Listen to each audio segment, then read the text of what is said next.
Chapter 74. She went out. Sun Lang asked with a frown. She was still here yesterday, right? Well, the butler bowed and said with a flattering smile, my master received an urgent letter last night, saying that there is a problem with the business in Tangzhou, so she left in a hurry this morning. She left a message saying that if Grandpa's son came to visit, then the problem must have been solved. She asked me to tell Grandpa's son that she will deal with everything when she comes back. Grandpa's son, please take care of the Duke's mansion for a few days. Sun Lang snorted and waved his hands.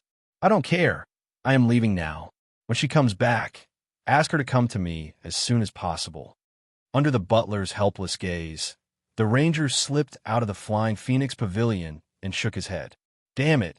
Every time I come in and out of this place, I feel like a thief. He took a few steps and turned around to look at the quiet but luxurious pavilions of the Flying Phoenix Pavilion. He thought for a moment. Is there something going on, or is she hiding from me? Why is she hiding from me? Could it be that she has sensed something? That doesn't make sense. She doesn't know anything about Zhang Yinluo. But you can run away, but you can't hide from me. I will deal with the big boobs first, and then deal with you. At the same time, on the 5th floor of the Tingxua building, a figure came out from behind the curtains. She pulled out 2 books from the bookshelf and opened them slowly. After a few glances, a smile appeared on her face. You came to the Flying Phoenix Pavilion in the middle of the night and ran into Butler Sue. You groped him and then ran away. You must be feeling guilty. Why are you feeling guilty? You thick-skinned person. Could it be that you finally realized that something is wrong, but you don't have the guts to do it? Humph. I will keep you here for a few days and collect some interest. The gorgeous beauty smiled and walked to the other side of the study with the 2 scrolls in her hands. She reached out and turned a vase mechanism. With a rumbling sound, one of the walls opened, revealing a hidden wall behind the wall. On the wall, there were words written in bold strokes. All the kingdoms in the world, under the empire, there is also the 9 states. Gu Weiwei compared the 2 scrolls in her hands and thought for a while. Yinluo, the daughter of the Zhang family in Mingzhou, is old-fashioned and serious.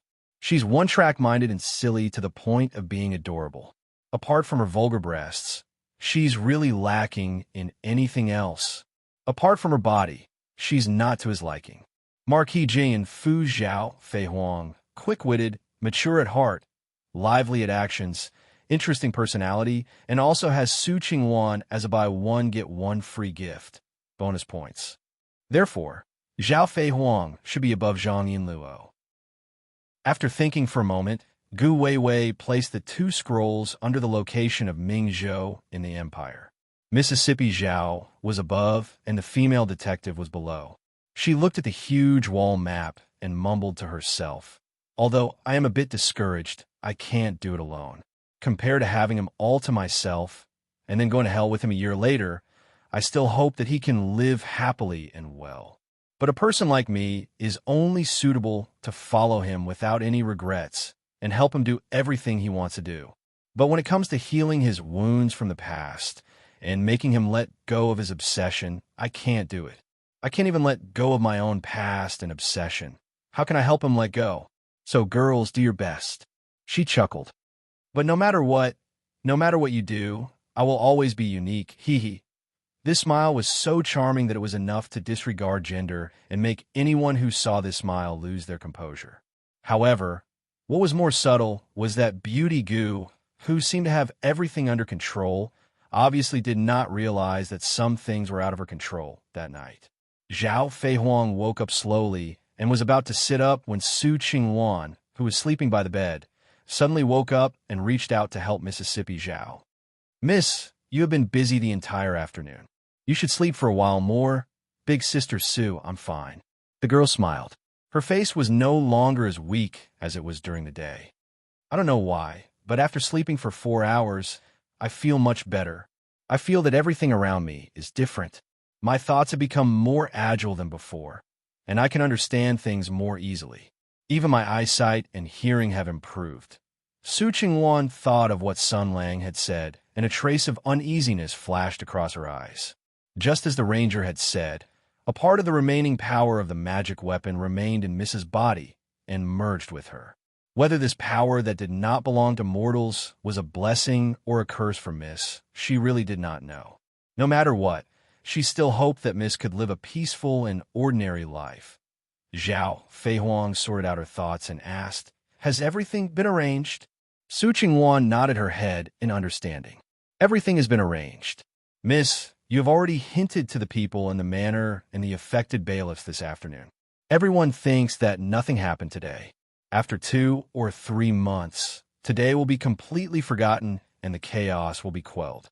The Marquis Fu will have already resumed normal operations. When they wake up, tomorrow will be a normal day again.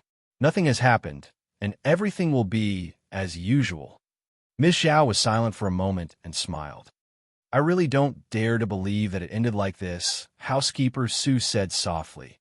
"We have to thank Leader Hu for all of this. For the entire day today, he was helping out in the manor and directing the cleanup. He only left when it was almost nighttime. He said that Gong Chun is in his hands and the matter of the magic weapon will be taken over by the heroes of Tianyuan. But when I thanked him, he said that the person we need to thank is not him. I asked what they needed the Marquis Fu to pay, and he said that we will know in the future." Su Qingwan's expression was somewhat gloomy. In the end, did Marquis Jinggan Fu just change their backing? Or it doesn't have to be like before? Zhao Feihuang suddenly revealed a smile, a beautiful blush appearing on her cheeks. She said softly, "Older sister Su, what Leader Hu said is not wrong. The person we need to thank is indeed not him." Su Qingwan blinked her eyes and then reacted. The housekeeper's expression instantly became subtle. That gaze was very complicated, like a person who was about to starve to death and saw a plate of shit-flavored curry rice. She hesitated for a moment, and a bad premonition arose in her heart. She carefully asked, that ranger?" Zhao Feihuang quickly nodded her head, a young girl's shyness and joy flashing across her eyes. She said softly, "At that time, I was controlled by that weapon spirit and was imprisoned in the depths of my soul. All around me was a vast expanse of darkness. There was no light, no sound, nothing at all. I was very lonely and very afraid. No matter if I shouted or ran, there was no response and I felt nothing. I was very afraid and thought that I would continue like this, neither dead nor alive, until I went crazy or died silently. I desperately prayed that someone could come and save me, prayed that someone could help me leave this place and bring me away. If that was the case, I would be grateful to him for the rest of my life. So he came." Zhao Feihuang raised her head and held her chin, like a little girl who was fantasizing about her Prince Charming. She whispered shyly. I felt a warm, big hand patting my shoulder, giving me infinite warmth and heat. That hand took me to the clouds, to the sea, to the clouds, to the tides, and to the cold and lonely soul world. That hand has been encouraging me, making me feel pleasure and joy, making me recall the beauty and colors of this world. It has been leading me, pulling me, until it took me back to this world," she said in a daze. Suddenly, she noticed older sister Su's tangled look and could not help but be startled. "Older sister, what's wrong with you?" Su Qingwan said slowly, Then I really have to thank him, isn't that right?" Zhao Feihuang instantly became happy. "It seems that we have wronged him from the beginning. I have secretly asked him this afternoon. Arrestor Liang Bufan said that it was Miss Zhang who insisted on investigating this matter and then asked Mr. Ranger for help. Later, in order to cover up the truth, we went too far against him. In the end, he returned good for evil and risked his life to save us." She pressed her right hand on her chest and closed her eyes. She whispered, "Older sister Su, do you know? I felt that a portion of the artifact spirit's power seemed to have remained in my body, and I also felt her final emotions before she died. That kind of incomparable fear and disbelief, as if she had seen the most terrifying person in the world. A person that the artifact spirit was so afraid of. Who else could it be? He must also be a very, very powerful hero of Tianyuan. That's why the power of divine sense could not control him, and the artifact was very afraid of him. That's why he could save me from that situation. Although I don't know what method he used, It must be a secret method to fight against the sky demon. Su Qingluan's expression became incomparably tangled again. I don't think so.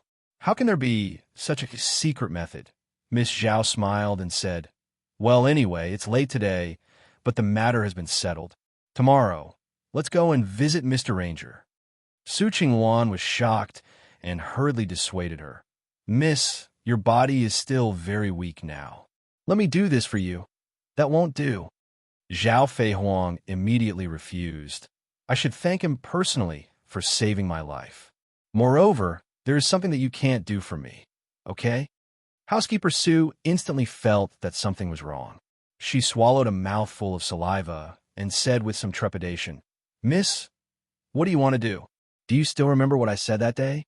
Such a kind, upright, good-looking, and young, peerless master, and a hero of Tianyuan with a mysterious background. Zhao Feihuang smiled playfully. Of course, I'm going to propose to him. Chapter 75. After 2 days, Zhang Yinluo once again came to the headquarters of the 6th Fan School in Mingzhou. 2 days ago, she had a small quarrel with the head constable and left in a fit of anger, intending to use her own strength to track down Qin Yu's whereabouts. She was alone and without help, so she had no choice but to accept the extortion of a certain paladin. But the development of the matter was out of the girl's expectations. Hidden behind this robbery case was a shocking secret about the smuggling of demon weapons. That was the turbulent undercurrent hidden under this huge empire, and was even enough to annihilate her family. Now, everything seemed to have been resolved. It could be said that it was a happy ending for everyone. No one died, and the chaos was also quelled and suppressed. Under the joint efforts of the Marquis Jinggan household, the Paladin Guild, and the Zhang family in Mingzhou, all the disturbances were temporarily suppressed. A flawless lie was made into reality under the tacit approval of the government. The Marquis Jinggan household avoided a disaster, and the matter of the demon weapons was not exposed. This matter was determined to be a premeditated robbery operation against the Marquis Jinggan household. The vicious robbers tried to make a move on the lonely and weak young lady Zhao of the Marquis Jinggan household, but fortunately, the female hero Zhang Yinluo of the 6th Fan School was very perceptive. Under the strong support and guidance of the head constable Liang Bufan, they tracked down the clues left behind by the robbers. At the last moment, they discovered the shocking conspiracy of the robbers, leading the 6th Fan School to enforce the law and solve this huge case in one fell swoop, protecting the safety of the heroine young lady Zhao and safeguarding the safety and stability of the country. In addition, this matter also needed to be thanked for the assistance of the young hero Sun Lang from the Paladin Guild, as well as the support of the government from the head of the Paladin Guild, Hu Shouxin. As for the so-called robbers, it was said that because of their stubborn resistance, they were killed on the spot. Because their corpses were severely damaged, after being recorded in the file, they were cremated and buried. As for the female thief Qin Yu, because of her meritorious service in reporting, the Ming residents ruled that her merits offset her demerits. She was ordered to return the stolen money and be reprimanded, hoping that she would turn over a new leaf. Basically, this was a summary of what had happened in the past 2 days, an official summary. Today's 6th Fan School was in a jubilant mood because the Lord had sent someone to reward them early in the morning.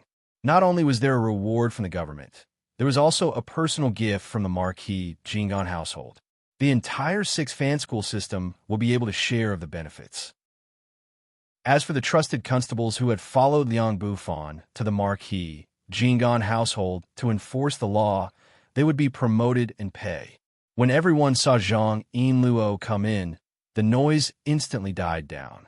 Everyone exchanged glances with each other. It was unknown what they were talking about. Perhaps they were discussing the truth behind this matter. Unfortunately, everyone only knew a little about this matter. The higher-ups had also given strict orders not to talk about this matter. No one had the guts to ask Zhang Yinluo directly. Furthermore, Constable Zhang was wearing casual clothes today.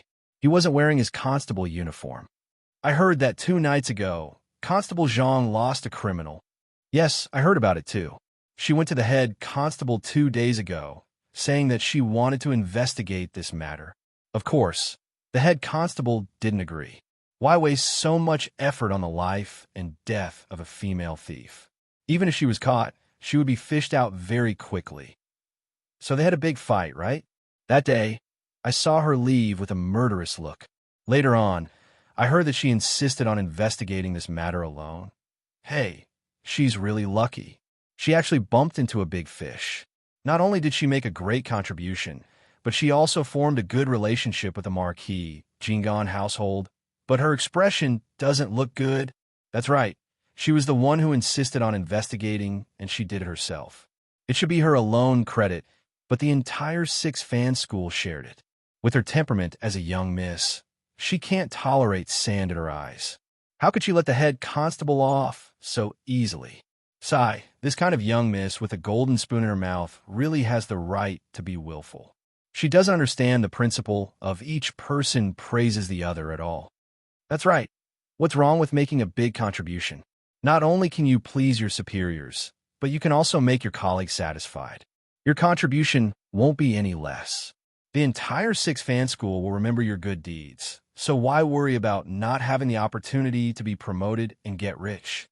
Zhang Yinluo listened to the whispers behind her and expressionlessly went to the head constable Liang Buffan's office. She knocked on her superior's door. The head constable Liang Buffan laughed heartily, very happily and smoothly. He didn't have the slightest bit of awkwardness. He kept praising Zhang Yinluo's ability to handle matters. He seemed to have already forgotten about the tense quarrel that happened here 2 days ago. He enthusiastically poured a cup of water for Zhang Yinluo and then sat back on the chair. Seeing that Zhang Yinluo didn't say a word, he was silent for a moment and sighed. I know you look down on me. Zhang Yinluo quietly glanced at Liang Buffan. The other party's slightly depressed and gloomy appearance made her feel an indescribable disgust. She remembered that when he was praised by his lordship yesterday, this person's smiling old face and flattering appearance. She also knew a little bit about the dirty transactions hidden under the surface of the entire six-fan school system. There were always all kinds of filial piety from all over Mingzhou City.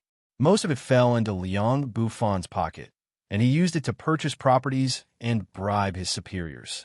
Once when she was out on a mission, she heard from her colleagues that the head constable had a share in this place.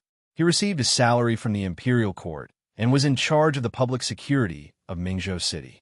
By virtue of being an official and using all kinds of means, he was able to live a luxurious life and was praised by his superiors and colleagues. His official career was prosperous, and he had a lot of money. However, he had to put on such a pretentious and disgusting appearance that he was forced to do it. He was really hypocritical to the extreme. However, all of this had nothing to do with her. She smiled gently. Head constable, I feel that what I have learned in the past 2 days is more than what I have learned in the six-fan school during this period of time. A paladin helped me solve this big case. He is not a righteous hero who asks for nothing in return. He is a guy with a very bad character. I used to think that he was the worst person I have ever met. But the more I think about it, the more I find him to be very interesting. His mouth was full of fallacies, but he could always make you speechless. His temperament was perverse, and he absolutely refused to be taken advantage of. If you asked him to do something, he would definitely ask for a sky-high price. If he didn't get 3 times the return, he absolutely wouldn't easily move. But this kind of guy actually accompanied me all the way to the end. He solved the dead-end situation that I once thought was unsolvable and resolved my incomparable despair. She looked at Liang Buffan and said softly, he taught me a lot of fallacies in the past 2 days. Some of them sound unorthodox, but when you think about it carefully, they make some sense. For example, in life, there is nothing that you can't do, as long as you can be responsible for your own actions. So, head constable, what you do is your own choice. It has nothing to do with whether I think highly of you or not. Liang Buffan frowned. Zhang Yinluo's words made him feel a little uncomfortable. He said slowly, so, what is the purpose of your visit today? I don't dare to say that I am here to teach you. Like I said before, I just made a decision, and I am willing to bear the consequences. She stood up and took out a waist token from her waist. She put on Liang Buffon's table together with the waist knife she brought.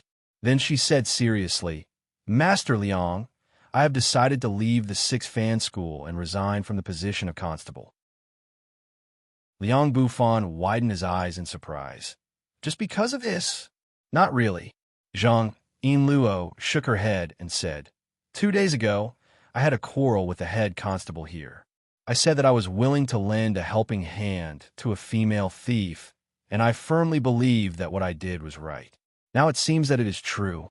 If I stood by and did nothing, not only would Qin die miserably, but more serious and terrible consequences would also happen.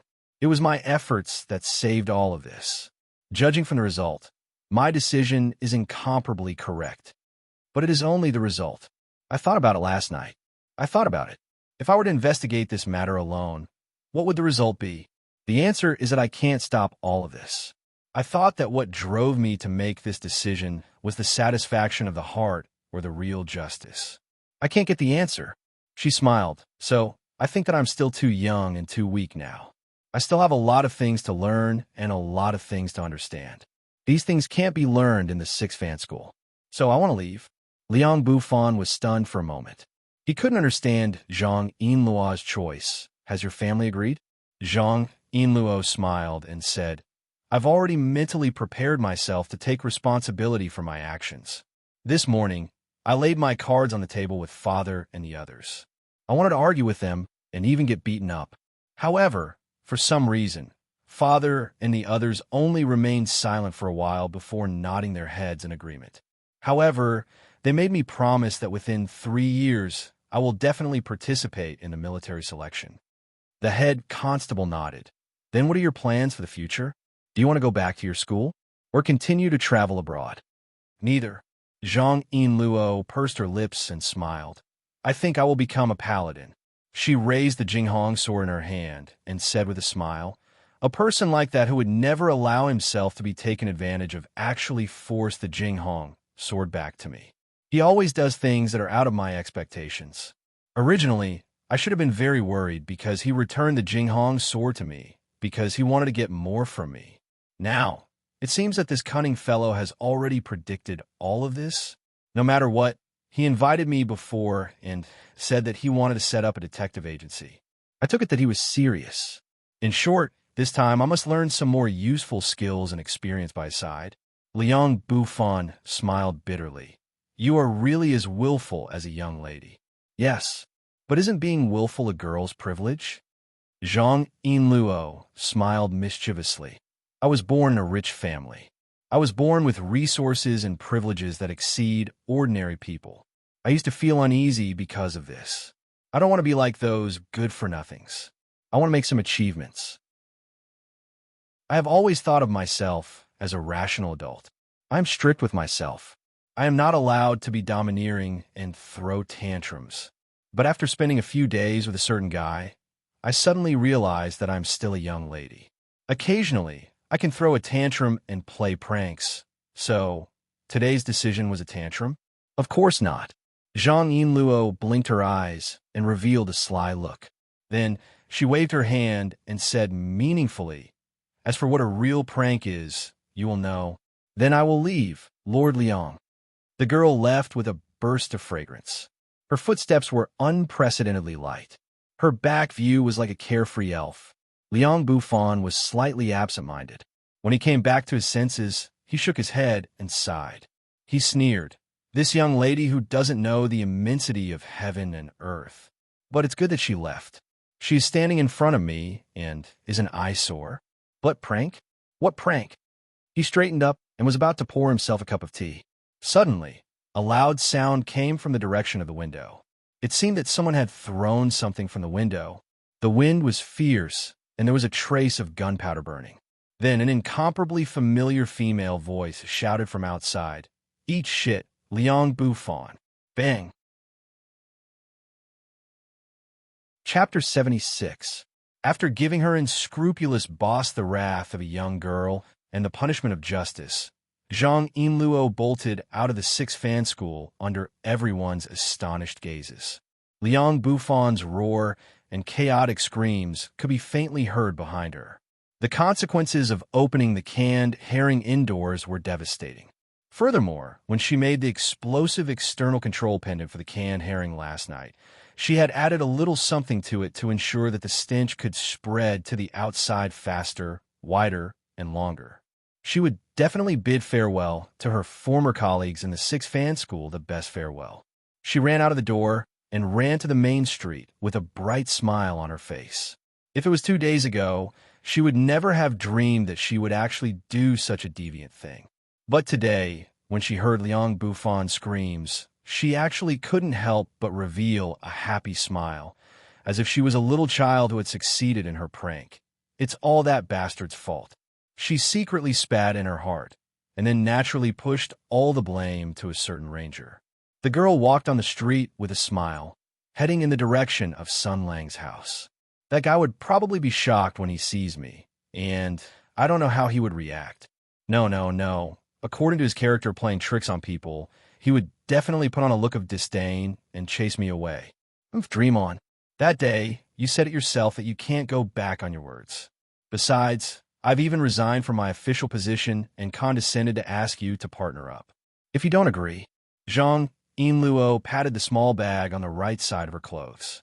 Sun Lang had given her 2 canned herring that day. She had just used one, and the other was here. If he dared to refuse, Sun Lang, who was sitting at home, suddenly shivered. Then he was dumbfounded. Why do I suddenly feel a chill that I brought upon myself? He stretched his body and put down the file in his hand. This file was obtained from Hushouxin and recorded the various properties in the prosperous area of Mingzhou City.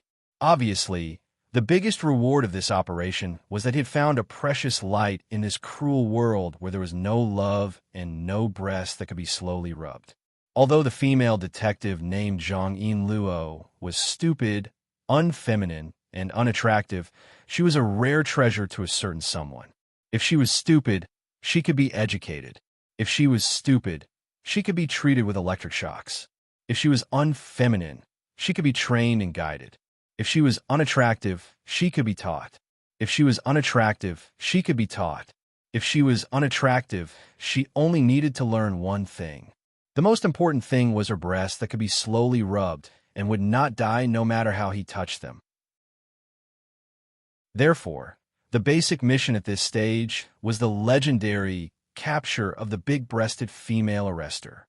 Anyway, when I mentioned it to her, she seemed to be very interested in the detective agency.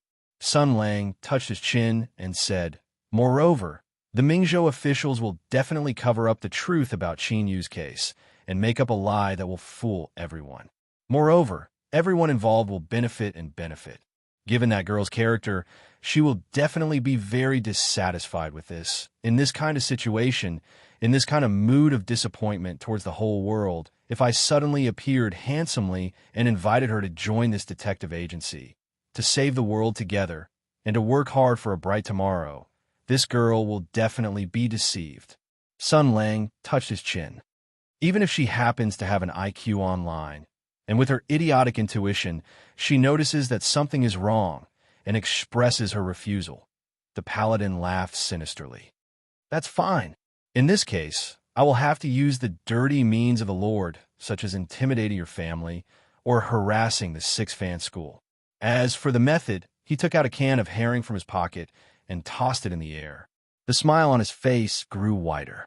About half an hour later, the 2 idiots who had done a bunch of useless work, thought over and over again for things that did not happen, and shamefully gave birth to a bunch of dark and sinister thoughts, were sitting in a room, looking at each other in confusion. "I say," Sun Lang said with a subtle expression, "this is the first time I've seen a heroine who happily shook her boobs and ran to Hellcrown to beg for sex in front of the Demon King after being told to leave a novice village by the king." Although Zhang Yinluo still couldn't understand Sun Lang's nonsense, the rude and malicious keyword shaking her breasts was keenly captured by Zhang Yinluo. She said gloomily, "Oh, it seems that you have premeditated to trick me into coming here. Have you prepared a full set of plans? What are you going to do?" Sun Lang picked his nose and looked into the distance. "Compared to this, Constable Zhang, why are you here?" Zhang Yinluo blushed and snorted. I'm not a constable anymore. The paladin looked at her and was stunned for a moment. Suddenly, he slapped the table and laughed wildly. Ah ha ha ha! You're fired. You're fired. Because you're too annoying and you're always talking nonsense.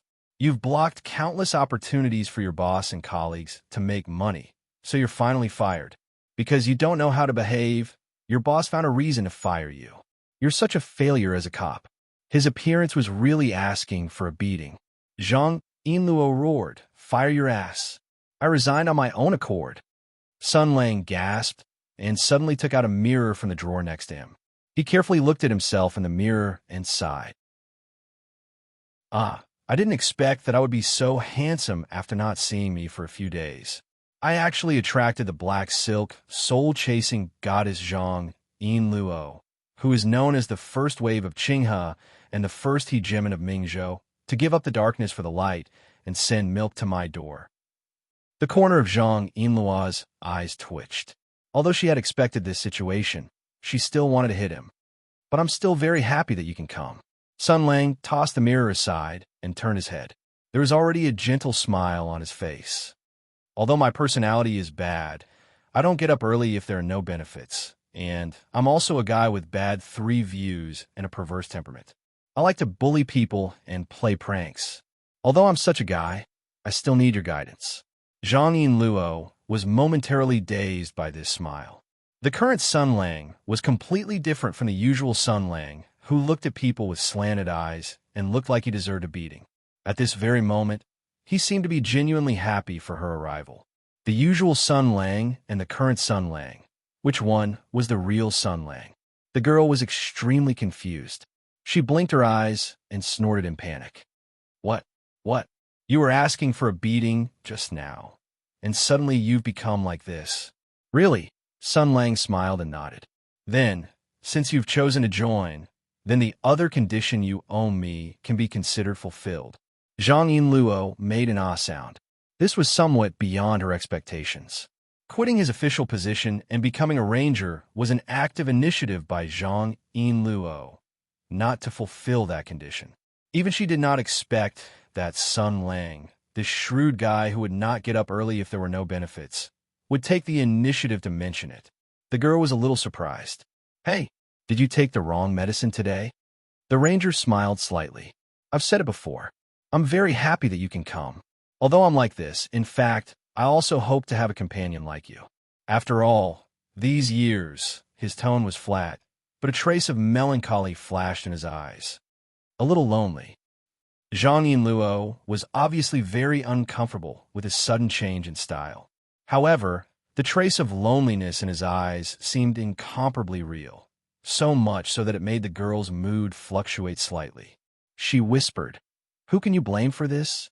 If you were a little more normal, a little kinder, and a little more upright, why would you be alone?"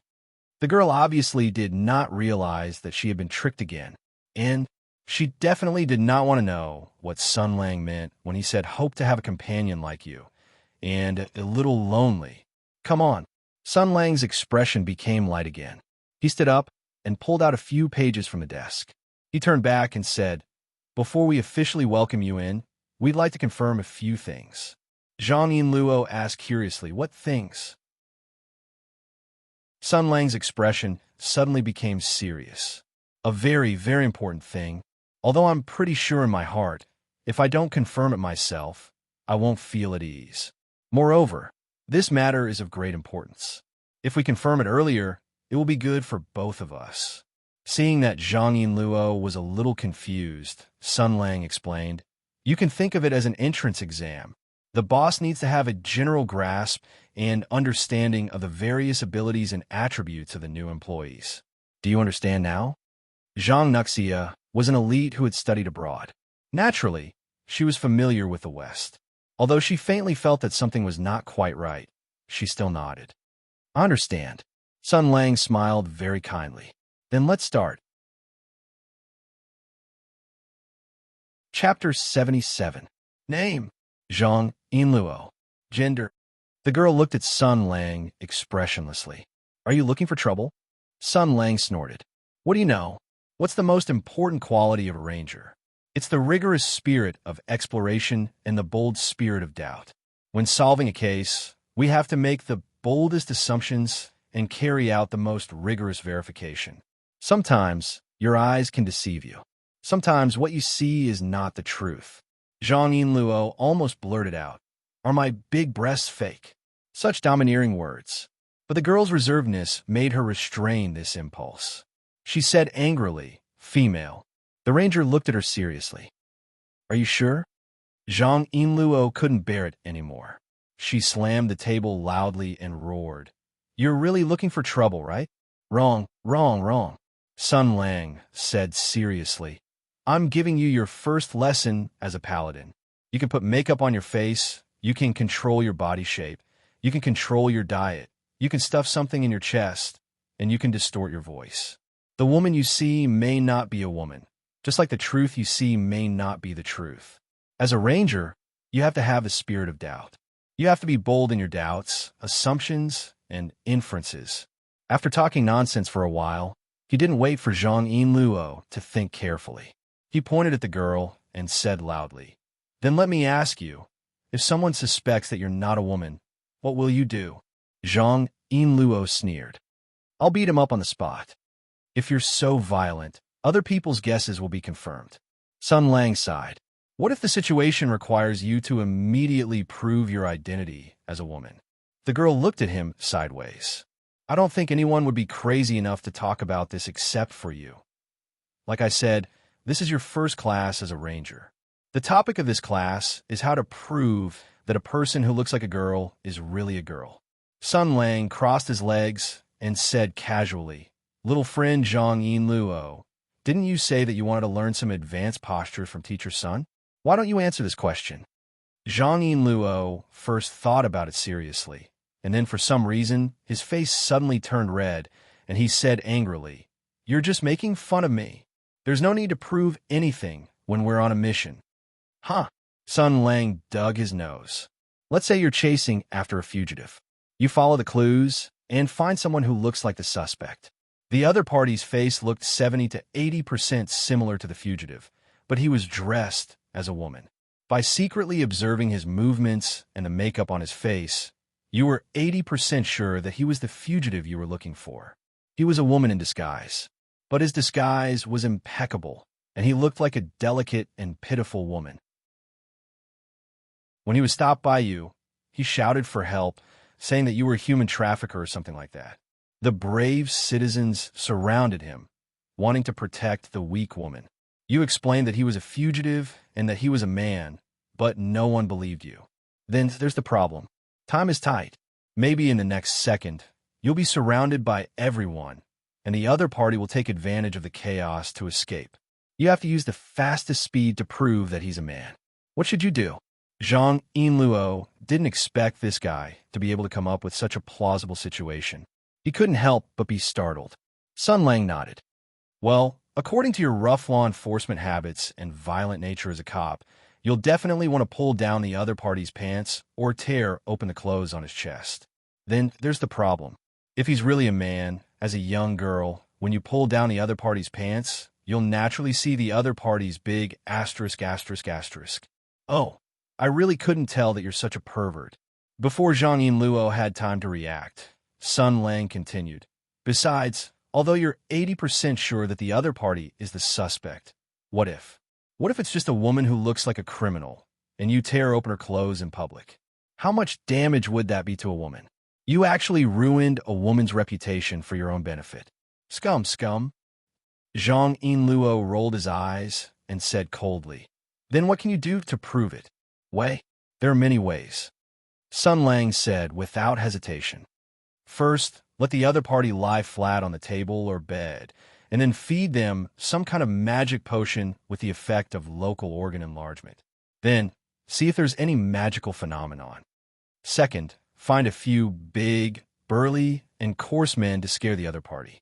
Say that you want to let this group of kind-hearted big brothers play a magical game with the other party, and see if the other party's performance is frightened or extremely frightened. Third, at this time, student Zhang Yinluo's gaze was already as cold as ice. Sun Lang cleared his throat and said seriously, but you can also see that these methods are very disharmonious, very inhumane, and very unlike Hydra. As rangers, when we perform tasks, we also have to learn to abide by the law and use more peaceful and witty means to achieve our goals. He suddenly jumped up, pointed at Zhang Yinluo, and said loudly, "Believe it or not, I only need to ask you a few physical data and then observe you, and I can infer whether you're a man or a woman." Zhang Yinluo was stunned. "What method?" Sun Lang smiled deeply. "It's a secret method that I learned from a professor that combines acting and reasoning. You'll know when the time comes. What do you think? Do you think I'm afraid of you?" Zhang Yinluo glared at him, not to be outdone. "A few days ago, when I went to the textile shop to order new clothes, I measured myself once. What if you can't calculate it? If you can't calculate it, you can despise me as much as you want." Sun Lang smiled. "Come, tell me your weight." "Body weight." Zhang Yinluo's face turned red, and she screamed. "Who would know that kind of thing? Idiot, idiot. Size so troublesome. Stand firm." Sun Lang's figure flashed, and he appeared behind Zhang Yinluo, holding the girl's slender waist with both hands. He picked her up amidst the other party's screams, swung her in the air, and then put her down. "You're courting death." Zhang Yinluo was so angry that she wanted to draw her sword and slash at him, but Sun Lang had already walked out of the room and into the courtyard. The girl held the hilt of her sword, and her face was red. Her chest was trembling because of her rapid breathing. Her eyes flickered for a moment, and she snorted fiercely. "If you can't calculate the result, see how I'll deal with you," she followed out, but found that Sun Lang was standing in the middle of the courtyard with his hands behind his back, looking up at the sky. She did not know what he was thinking. After a moment, he turned his head and looked at Zhang Yinluo indifferently. "Back off, I'm going to show off." Then he stretched out his hand, and a withered branch flew up from the pile of firewood by the wall and fell into Sun Lang's hand. Then the ranger lay on the ground like a tiger. His expression was serious, and his eyes were unprecedentedly serious. He used the withered branch in his hand as a pen, and his pen moved like a dragon and snake. He wrote on the ground one by one, and although the meaning of the formula was unknown, it still felt powerful. Known: shoulder width, chest circumference, waist circumference, hip circumference, net weight needs to be calculated, net height also needs to be calculated. Zhang Yinluo had gone to the cloth shop a few days ago to order clothes. At that time, he had also been measured by the tailor. At that time, he had also been measured by the tailor. At this time, the two were compared. Sun Lang's description was actually correct. The girl was stunned for a moment, and then she screamed, "Hey, I haven't said it yet. How do you know all this?" Sun Lang seemed to have entered a state of mind, and he turned a deaf ear to her words. He kept writing all kinds of formulas on the ground, calculating and thinking. The countless numbers at the tip of his pen had a strange spirituality. Wisdom lit the torch of knowledge and gave humans the power to change fate. The mystery of the world, the infinity of the universe, everything could be disassembled into the most basic numbers. The truth could be analyzed, the process could be deduced, and the conclusion could be reached. This was because this complex world had actually entered the microscopic level. The essence of this world was nothing more than the endless variables produced by the intertwining and evolution of fundamental particles. This was because what made up this beautiful world was nothing more than many, many atoms, protons, electrons, and breasts. The moment he stopped writing, it was as if the whole world was cheering. Everything had a result. That light was not an illusion, but a real existence, hope. This world needed breasts. Sun Lang threw away the branch in his hand and jumped up. With a hearty smile, he gave Zhang Yinluo a thumbs up. "I calculated it. The calculated weight data is roughly the same as your weight data, so you don't have a big beep. Don't support her, don't support her, don't support her, huh?" "What do you mean by support her?" Zhang Yinluo looked confused. Wait, how did you calculate it? I don't understand. Hey, can you explain it?" "Don't worry about those small things. You don't need to understand it. I understand it." The smile on Sun Lang's face was obviously showing signs of transitioning to that of a pervert. He suddenly opened his hands and laughed slyly. "Welcome, Madame Zhang Yinluo, welcome to the team. Come, let's have a passionate hug first. Ah. Hey, why are you laughing so disgustingly? Don't come over. Don't hug me, you bastard. It's disgusting. Get out of the way." Zhang Yinluo screamed. "I'm going to chop you up. I'm going to chop you up. If you come over, I'll chop you up." "Oh, Yinluo, do you want to play a game of catching people? If I catch up with you, will you let me have sex with you?" At this moment, there was a sudden knock on the door. The two people, one hiding and one chasing, stopped.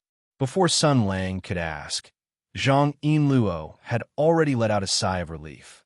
She immediately ran in the direction of the door, shouting as she ran, I'm coming, I'm coming. Are you a guest here for a commission?" Sun Lang was stunned for a moment, then shook his head and smiled. The days ahead should be very interesting. Chapter 78. Zhang Yinluo, who ran to open the door, inwardly let out a sigh of relief, but there was an inexplicable panic in her heart. Sun Lang's behavior today was really too strange. She could still remember this guy's appearance a few days ago. His mouth was cheap, unreasonable, and his personality was terrible. But there was only one thing. This guy seemed to hate women very much. Just like the monks in the temple, they regarded beauty as a pink skeleton and kept a respectful distance. He even repeatedly emphasized that she must promise to absolutely not have any physical contact. But today, no, starting from the night before yesterday, this guy became very, very strange. Not only did he no longer resist physical contact with her, the way he looked at her also became more and more strange. When I return, I definitely have to set some rules with him. I came here to fulfill my promise and to learn some experience from him. If he dares to mess around, I will chop off that thing of his. As she thought this, she opened the door and a refreshing fragrance floated over. Standing outside the door were two beautiful young girls. One was wearing a long pink dress and had a beautiful appearance. The other was wearing a lake green outfit and had a heroic appearance. It was precisely Zhao Fei Huang of Marquis Jing'an's household and her housekeeper, Su Qingluan. Zhang Yinluo was shocked. "You are Miss Zhao?" Miss Zhao was also a little surprised, but after a moment of surprise, she curved her eyebrows and smiled. Her bright eyes formed a crescent moon. The young girl stepped forward with a smile and held Zhang Yinluo's hand familiarly. Her smile carried kindness and gratitude. "Constable Zhang, what a coincidence. Yesterday's matter was really of great help. Fei Huang was young and inexperienced and almost made a big mistake. Fortunately, you did not take former enmity to heart and helped out in a righteous manner. It was really impolite of me not to visit and thank you personally." Zhang Yinluo was somewhat unable to endure this passionate battle. It had to be known that she had very complicated feelings towards this Miss Zhao in front of her. Miss Zhao had once been her idol, a world-famous heroine. But the truth was not so. This heroine, who was not inferior to men, had actually engaged in the treacherous matter of smuggling magic tools. Moreover, she had almost been controlled by the magic tool, and her soul had almost been annihilated. However, due to various complicated reasons, after the truth came to light, the young lady did not receive any legal punishment. This made Zhang Yinluo's mood very complicated. But after experiencing this, the girl also vaguely felt that the various things in the world could not be clearly determined by right or wrong. Even if Miss Zhao was punished, the backer behind her, the mastermind behind the smuggling of the magic device, would not fall so easily. And those who pursued the truth and wanted to uphold justice might suffer the revenge of the other party. The world was so chaotic, the evil ran amok, and the strong wantonly broke the rules. It really made people feel helpless. Forget it. This matter is related to the game in the imperial court, and the undercurrent is turbulent. It's not something I can interfere with now. I hope Miss Zhao can suddenly wake up and be a good person. Thinking of this, she smiled. Miss Zhao, I have already submitted my resignation to head Constable Liang. I'm not a constable anymore. You could just call me Yinluo.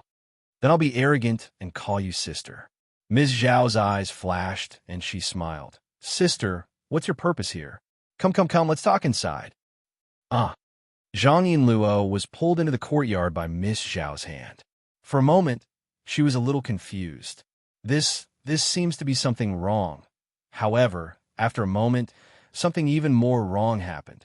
Miss Zhao, who walked quickly into the courtyard, immediately let go of her hand when she saw Sun Lang. Her breathing slowly became rapid, and her jade-like and picturesque face became bright red. Then, a smile bloomed on her face like 100 flowers blooming, like a swallow returning to its nest. She threw herself into Sun Lang's arms.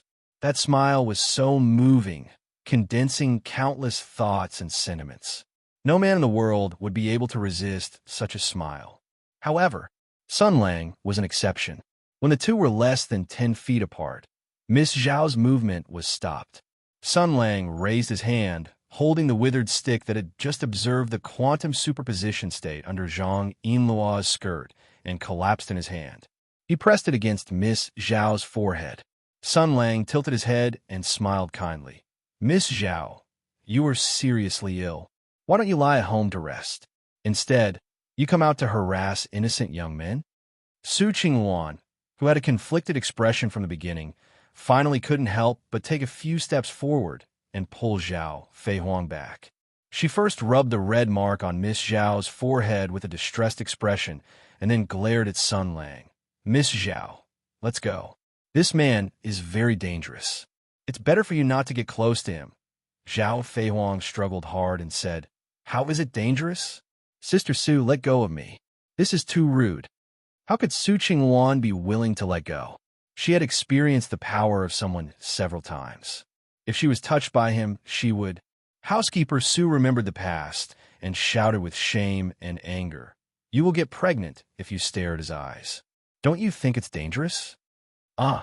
Miss Zhao's eyes lit up, and then she tried hard to widen her eyes and look at Sun Lang. I stare. Miss Zhao. A moment later. What? Sun Lang and Zhang Yinluo looked at each other and shouted in unison. Marriage proposal. The paladin rolled his eyes. Damn idiot. Miss Zhang, on the other hand, widened her eyes and pointed at Sun Lang in disbelief. This kind of person? When Miss Zhao heard this, she raised her eyebrows and said, My family's Sun Lang is magnanimous, chivalrous, highly skilled in martial arts, and resourceful. He is the best man in the world. To have such a good husband, I have no regrets in this life. Sister, you have a talent and appearance of a celestial being. You are devastatingly beautiful. Don't just settle for an ordinary man. In the future, you must marry a celestial being. Zhang Yinluo choked and couldn't say anything. She didn't know why she was vaguely irritated. Then she turned to look at Sun Lang and shouted, What kind of bewitching potion did you feed Sister Zhao? There is no bewitching potion. This is just a girl who wants to pursue happiness. Before Sun Lang could speak, Zhao Feihuang said first, He is unmarried, and I am unmarried. Why can't I fall in love with him? I don't understand many things since I was young, but there's one thing that I deeply understand. If you want something, you have to take the initiative to fight for it. Otherwise, it will be taken away by others. She looked at Sun Lang and said softly, Originally, I thought that a marriage proposal would have to follow the ancient etiquette and invite at least 8 people who are blessed with blessings and prepare all kinds of precious gifts. It would have to be solemn and grand, and the whole Mingzhou city would know about it. But if I did that, it would definitely make things difficult for you. So I came here personally. If you agree, we can go back and... No need, Sun Lang said seriously. Thank you for your kindness, but please allow me to refuse. As expected, Miss Zhao sighed softly. She looked at Zhang Yinluo with a complicated expression. Can you tell me the reason? Is it because I am not beautiful enough? How am I not good enough? Or is it because of the things I did in the past that made you? None of those, Sun Lang said with a distant gaze. You might not believe my reason for rejecting you. He blinked his eyes and then sighed in disappointment. That sigh was filled with loneliness, like a peerless swordsman who is invincible in the world. That feeling of loneliness at the top was something that no one else would know. I rejected you because I have a kind heart, not because of anything else. I was afraid that I would kill you. Chapter 79. Facing Zhang Yinluo's unkind eyes, Su Qingluan's vigilant eyes, and Zhao Feihuang's eager eyes, Sun Lang sighed. Forget it. If I don't make it clear, you will definitely continue to pester me. Then I'll just say it. He first looked at Su Qingluan. Butler Su, if I remember correctly, we have fought a total of 3 times. You have been defeated by me all 3 times, in a way that you can't understand. Butler Su's pretty face suddenly turned red. It was more than an incomprehensible way. That kind of shameless method was incomprehensible and unacceptable. However, before she could show her anger, Sun Lang directly said, I didn't use any drugs, nor is it any magic or evil arts. If I have to define it, it's a kind of curse that's always in effect. It's a passive skill that's always in effect. I can't control it, and it can't be transferred by my will. As long as it touches a woman's body, it will immediately take effect and turn you into that appearance. His eyes were calm, his tone was flat, and his expression was calm. Although what he said was very ridiculous, Su Qingluan faintly felt that this man was not lying. Sun Lang sighed and said, Now you should know why I refused, right? If I agreed to the proposal, you can imagine what would happen after the marriage. Indeed, if this was true, a simple touch would make her like that, let alone doing that kind of thing on the wedding night. Su Qingluan nodded subconsciously, then came to her senses and roared, Who would think about that kind of thing? The two of them were talking in riddles. Zhao Feihuang couldn't help but ask, So, Sister Su, what are you talking about? What kind of thing? To put it simply, Sun Lang looked at Zhao Feihuang and said slowly, My physique is a little special. As long as I have a little physical contact with a woman, I will make her enter a state of estrus. These words were slightly straightforward. Zhang Yinluo shouted, Talking nonsense again. Zhao Feihuang did not speak. This Marquis Jinggan, Fu's eldest miss, had always been a person of action. She believed that practice was the only standard to test the truth, so she directly stretched out her hand and touched Sun Lang's arm. Eldest miss. Su Qingluan turned pale with fright. She wanted to fly over to stop her, but she was half a beat too slow. She could only watch as Miss Zhao touched Sun Lang's body, and Sun Lang did not dodge. The ranger sneered in his heart. Little girl, if you don't believe me, then I'll let you see the power of health. I'll let you see early give up your thoughts, so that you won't pester you endlessly. The moment Miss Zhao touched Sun Lang's arm, the girl's body trembled violently. Her originally upright and dignified posture instantly softened, as if all the strength in her body was sucked out at the first moment. Her eyes became incomparably moist, her cheeks flushed red, and she was as beautiful as a flower. She wanted to say something, but her lips trembled and her emotions surged, making her unable to say anything. Su Qingluan took a few steps forward and pulled Miss Zhao into her embrace, letting her break away from Sun Lang's contact. The ranger rolled his eyes, saying in his heart, As expected, I was just thinking that there would be another special case. As expected, it's still like this, I sigh, all the women in this world are too pretentious. They're all flirtatious sluts, just carelessly touching them, and their reactions are huge. A pure girl like Zhang Yinluo is really extremely rare. But in the next moment, Miss Zhao blinked her eyes. After breathing a few times, her emptied endurance was restored. She looked at Sun Lang. Not only was there no fear or disgust in her eyes, they instead became even brighter. She struggled to sit up straight and stretched out her hand towards Sun Lang, exclaiming in surprise, Amazing, amazing, as expected. It's this kind of feeling, Almost at the same time, the two figures moved at the same time. Su Qingluan pulled Zhao Feihuang back in her arms again, while Zhang Yinluo also dragged Sun Lang up, grabbed the ranger's arm, and pulled him behind her. Su Qingluan shouted, Miss, please calm down. Just like what he had said, marriage was out of the question. You will die. Sister Su, let me go. Miss Zhao struggled, while looking at Sun Lang in a daze. Yes, it's that kind of feeling, that kind of trembling and throbbing from the bottom of my heart. When I think of you, I tremble all over. When I touch you, I feel extremely honored and happy. I want to see you. I want to get close to you. I want to be by your side. I want to obey you. I want to listen to your orders. Her appearance was as if she had been brainwashed. Her crazy appearance made Su Qingwan at a loss and stunned Zhang Yinluo. However, Sun Lang's expression changed, and he narrowed his eyes.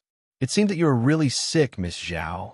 Sure enough, the soul of a mortal is still too fragile. He pushed Zhang Yinluo aside and came to Zhao Feihuang. He squatted down and looked into her eyes. After a while, the ranger frowned and said, "The power of the magic tool has been left in your body and is affecting your body and soul all the time. It seems that the emotions of the tool's spirit before it was annihilated have flowed back into your body. Her remaining instincts are affecting your thoughts. You must try to control this power and resist the influence it brings to you. Otherwise, things will get worse and worse. In the end, your behavior, habits, way of thinking, even hobbies and instincts will become the same as the tool's spirit." Su Qingwan's expression changed, and she said worriedly, "Then don't use this power, okay? Extract the power of the tool's spirit and abandon it." "That's easy for you to say," Sun Lang sneered. The two wars of the heavens' origin sector spanned hundreds of years. Unparalleled and intelligent talents were gathered in the best research institutions of the Imperium and even the world. They racked their brains and spent their entire lives trying, but they still could not completely crack the essence and operation pattern of the power of the extraterrestrial sky demon. They could not completely master the power of the extraterrestrial people. Stop daydreaming. Not only can I not do it, even if I can, I will not agree to it, Zhao Feihuang insisted. It's not easy for me to gain such a great strength. I will never give it up. Additionally, it's good now. As long as I see you, I'll feel satisfied. As long as I sit beside you, I'll feel happy. If you could use such a great strength, I would feel happy from the bottom of my soul. Su Qingwan glanced at Sun Lang, her eyes filled with pleading. Her meaning was obvious. Hurry up and tell them to leave. Let's go. Quickly end Mrs. Thoughts. Sun Lang clearly had the same intention. Qin Yu's matter had already been settled. He did not owe Marquis Jingon Fu anything and did not want to have any more interactions with them. Everything was ready. Zhang Yinluo had descended from the sky. It was the perfect time to launch a fierce attack, retrieve the CG, and unravel the various poses. Why would he waste time on a woman who could be seen but could not be touched? Also, I can feel that if I concentrate and gather the power of the magic tool, I can resist that comfortable feeling. So older Sister Su, you don't have to worry, Nanny. Sun Lang's corium gold dog eyes instantly lit up. He glared at Zhao Feihuang. Are you serious? Miss Zhao mischievously blinked her eyes. Her eyes slowly shone with a purple radiance. This was the sign of the magic tool's power being activated. The girl smiled and extended her hand towards him. She tilted her head. What you hear is false. Come and try again. Sun Lang did not say anything and extended his hand. But the next moment, someone grabbed his collar and hugged his neck, pulling him back. Zhang Yinluo shouted in a low voice, "What do you want to do now?" Sun Lang struggled for a bit. Then he pointed at Miss Zhao and her servant, who were dumbstruck as if they were looking at aliens. Compared to this, you are fine, Zhao Feihuang looked in disbelief at Zhang Yinluo, who was casually hugging Sun Lang. He blinked his eyes and then gasped, Man, how is that possible? I'm a woman,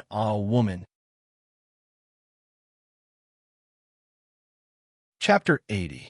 When she found that Zhang Yinluo could touch Sun Lang freely without any reaction, Zhao Feihuang's expression immediately changed.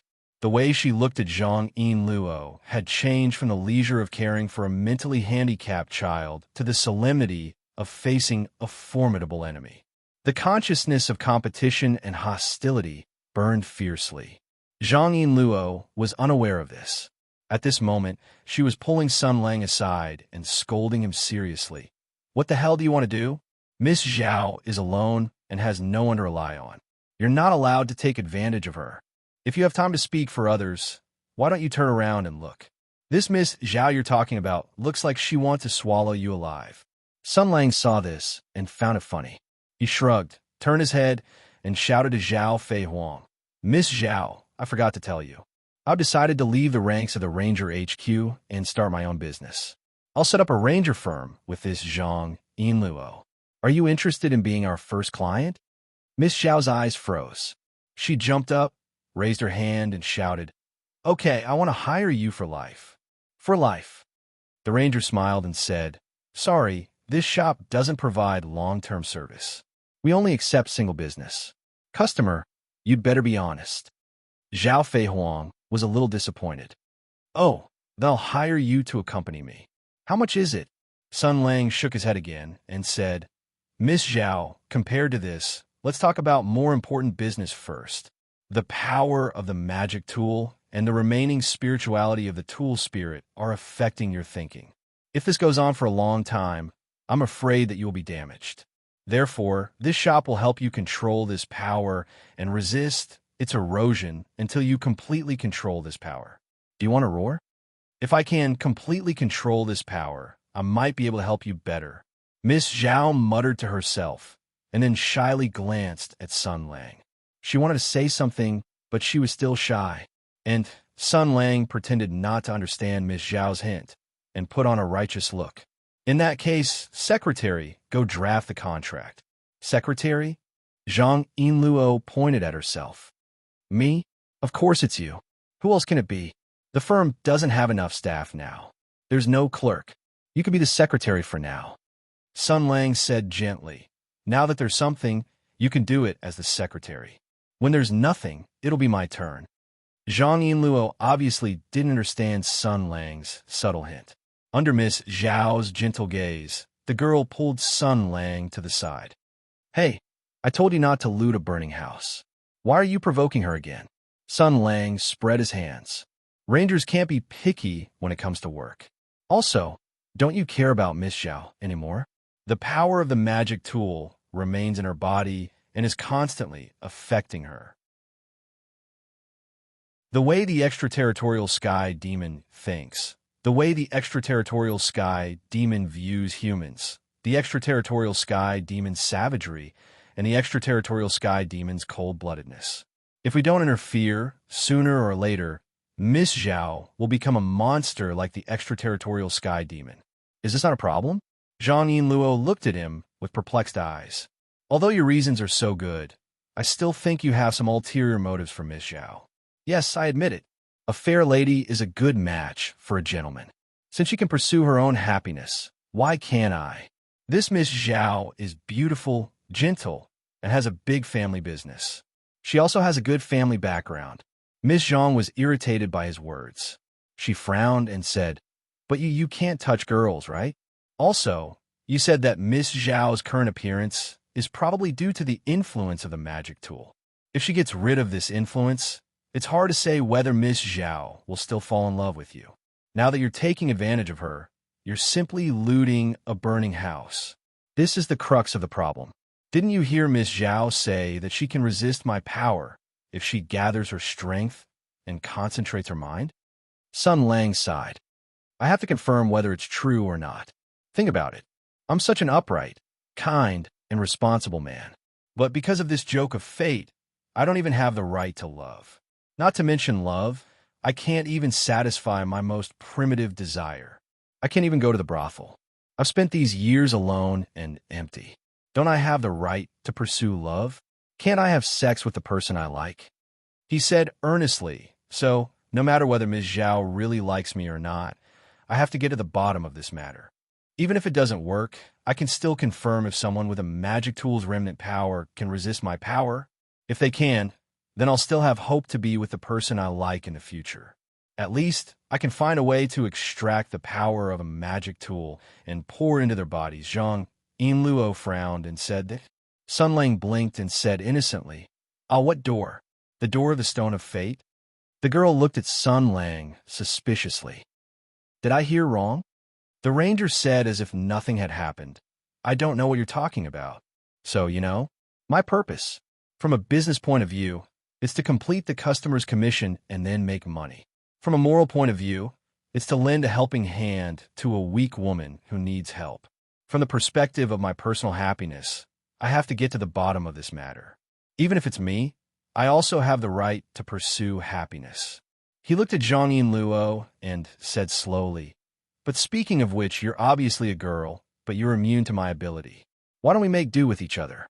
Then I don't have to care about Miss Zhao's matter." "What are you talking about, idiot?" Zhang Yinluo was stunned for a moment, and then screamed, "You tricked me here for this purpose?" Sun Lang said seriously, "Nonsense. What kind of person do you think I am?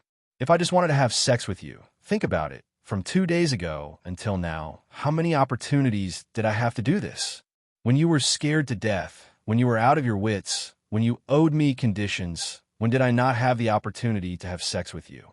Am I that kind of lecherous, hungry ghost? If that's the case, why would I hold it in until today?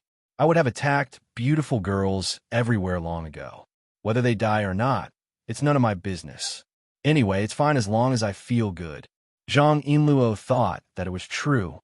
Thinking about it again, this guy had indeed repeatedly said not to have any physical contact with him. Now it seemed that the first reason was to avoid trouble, and the second was to protect the girl. She was a little embarrassed for a moment and said softly, "Sorry, I misunderstood you just now." "Sorry," Sun Lang snorted and nodded. "Then why aren't you going to draw up the contract?" Looking at Zhang Yinluo's back view, as she eagerly went to look for the ink, paper, and inkstone, Sun Lang's eyes revealed a trace of a smile. "Damn, I actually fooled her again. But I didn't lie. Of course I don't just want to have sex with you." He revealed a mysterious smile, and then suddenly felt that the gaze from the side was more dazzling. Turning his head, he saw Miss Zhao angrily staring at him. Why is she fine? Could it be because her breasts are big? Sun Lang's eyes turned and said seriously, "Maybe it's like that? After Ms. Zhao goes back, you can eat some papaya, drink more milk, do some chest expansion exercises, try it out. What if it's like that, right? Even if it's not like that, there's no harm in having a big chest." Ms. Zhao stared at him for a moment, and a trace of a smile flashed across her eyes. Pursing her lips, she said, Okay, I know." Chapter 81. The atmosphere in the room was very strange. On this side, Zhang Yinluo and Su Qingwan were discussing in a low voice, drafting the so-called details of the contract. They talked and wrote, but the two girls were obviously absent-minded. After discussing a few words, their eyes would glance to the other side. On the other side, Sun Lang and Zhao Fei Huang seemed to be familiar with each other. They were whispering to each other, and from time to time, they would let out a few strange laughs. To be honest, Miss Zhao quietly winked and whispered, "Son, do you like big breasts? Like Yinluo's sister?" Sun Lang said seriously, "Miss Zhao, don't take advantage of me in this mess. You have to pronounce it correctly. That is to say, you like them?" Zhao Fei Huang lowered her head and looked at her own soft breasts. Although they were very beautiful, they were still lacking compared to the one over there. She muttered in a low voice, "It's really strange. We're all humans, so why'd she grow so big? Did she eat something strange?" She suddenly became alert and said, "Is she a cow spirit?" and then turned into a human to deceive Sun. Zhang Yinluo roared over there, "You are the monster. I didn't want to grow up so big. Do you know how troublesome it is usually?" As soon as she finished speaking, she felt the temperature in the room drop by 3 degrees. Whether it was Miss Zhao over there or Butler Su next to her, they all raised their heads and looked at her with inexplicable eyes. The cold atmosphere of Sunran spread around her. Zhang Yinluo's expression changed from anger to embarrassment. Then, she subtly lowered her head and continued to write the contract. As she wrote, she muttered, "Why is it always me who gets hurt? When I said this abroad, I would be stared at coldly by my classmates and friends. When I said this in the sect, I would be pinched by my senior sisters and junior sisters. When I said this in front of my master, boo-hoo, one idiot."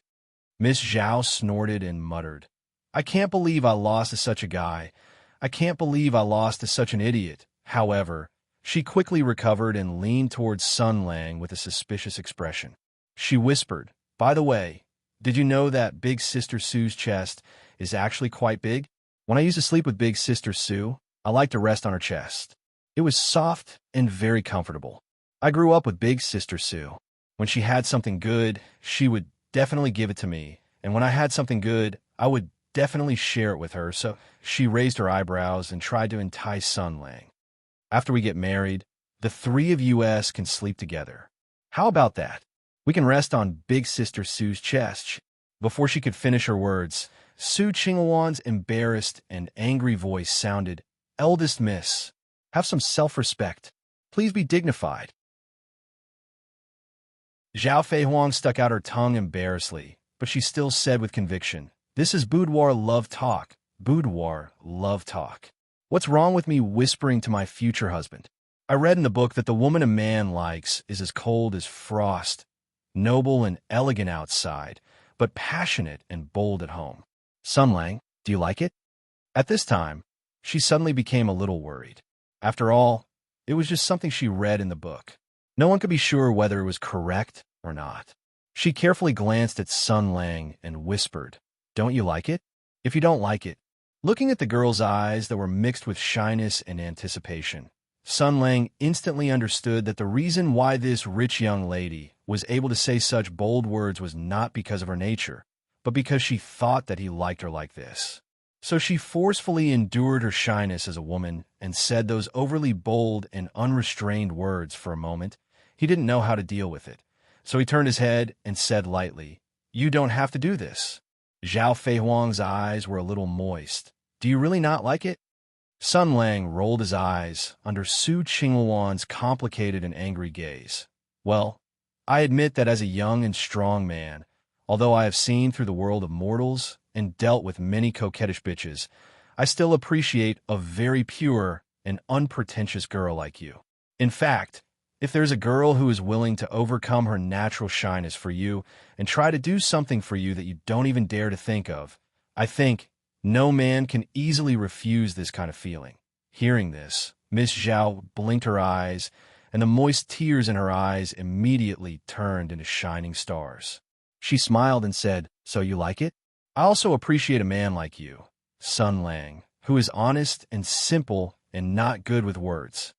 Zhang Yinluo and Su Qingwan's faces showed hesitation. If it were not for the girl's modesty, they would have vomited at this time. Miss Zhang bit the tip of the pen, and the inexplicable anger and irritation in her heart became more and more intense. She felt very angry, but she couldn't figure out why she was angry. After thinking for a moment, she finally judged Sun Lang's behavior.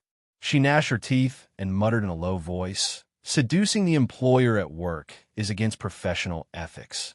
Looting a burning house and taking advantage of the situation. What a scumbag! Scumbag! Scumbag!" Su Qingwan also felt that such behavior was inappropriate.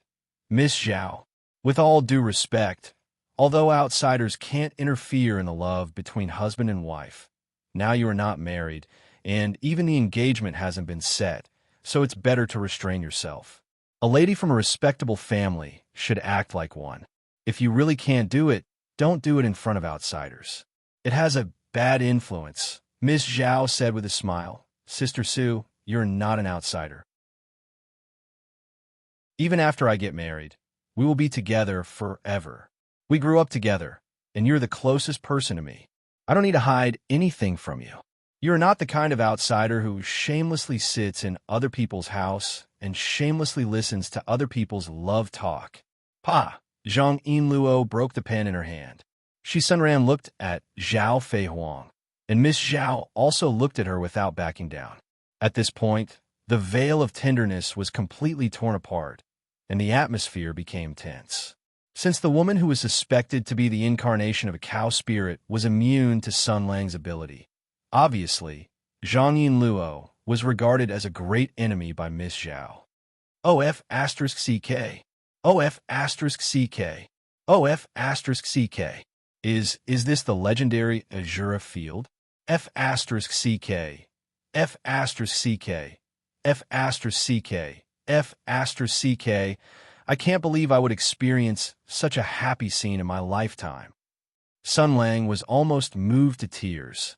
However, now was obviously not the time to watch the show. If they really got into a big fight and broke up, then it would be F asterisk kid. Enough. Sun Lang put on a straight face and said to Zhao Feihuang, Yin Luo is an important employee of our firm. To me, she is an important partner, not an outsider. Don't be so rude. Oh, Zhao Feihuang replied submissively. She said to Zhang Yin Luo with some grievance, Younger sister Yin Luo, I'm sorry. I'm a person who likes to joke. Sometimes I don't know my limits and joke a little too much. Please don't be offended. After all, since young, I don't know how to get along with others. Elder sister, Su, who grew up with me, always gave in to me, so I don't know my limits when I speak. If I accidentally offended you, I apologize to you. Sun Lang's unambiguous reprimand and declaration of being an important partner made Zhang Yinluo's expression soften. And Zhao Feihuang's pitiful and weak words made her heart soften. She knew Miss Zhao's past. Her father and brother had passed away early, and there were many side branches who coveted the Marquis estate. Since young, she must have seen countless treacherous people's hearts to support everything that her father had left behind. It was not easy for her. The anger in her heart quickly dissipated. She found another pen and said in a low voice, Okay, you guys should be more careful in the future. So, she fooled them again. Miss Zhang, who continued to write at a high speed, obviously didn't see that important partner Sun Lang and difficult Miss Zhao secretly exchanged a meaningful smile. Butler Su, who had been observing all this, was expressionless. He didn't know whether to laugh or cry.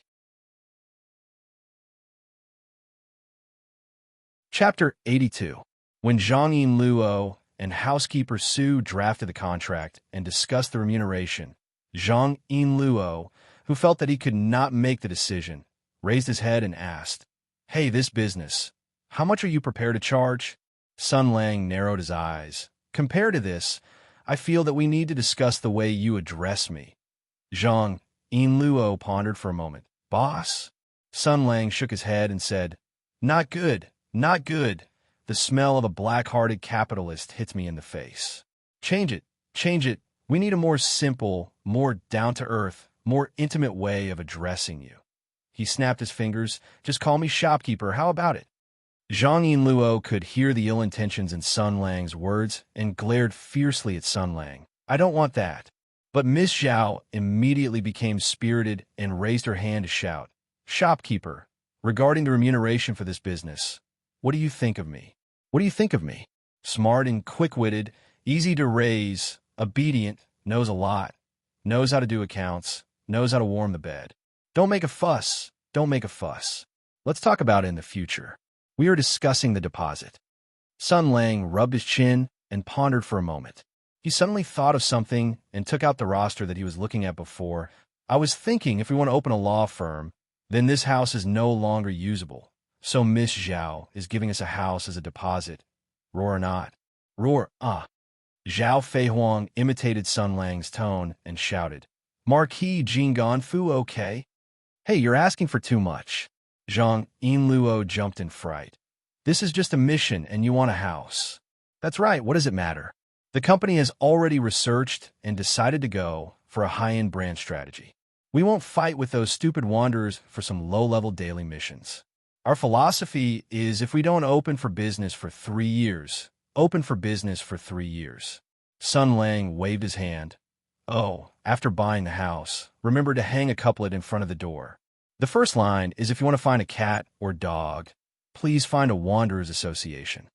The second line is if you want money, quickly enter the Yaman's gates. The banner is if you don't have money, quickly scram. Zhang Yinluo felt that something was wrong the more he listened.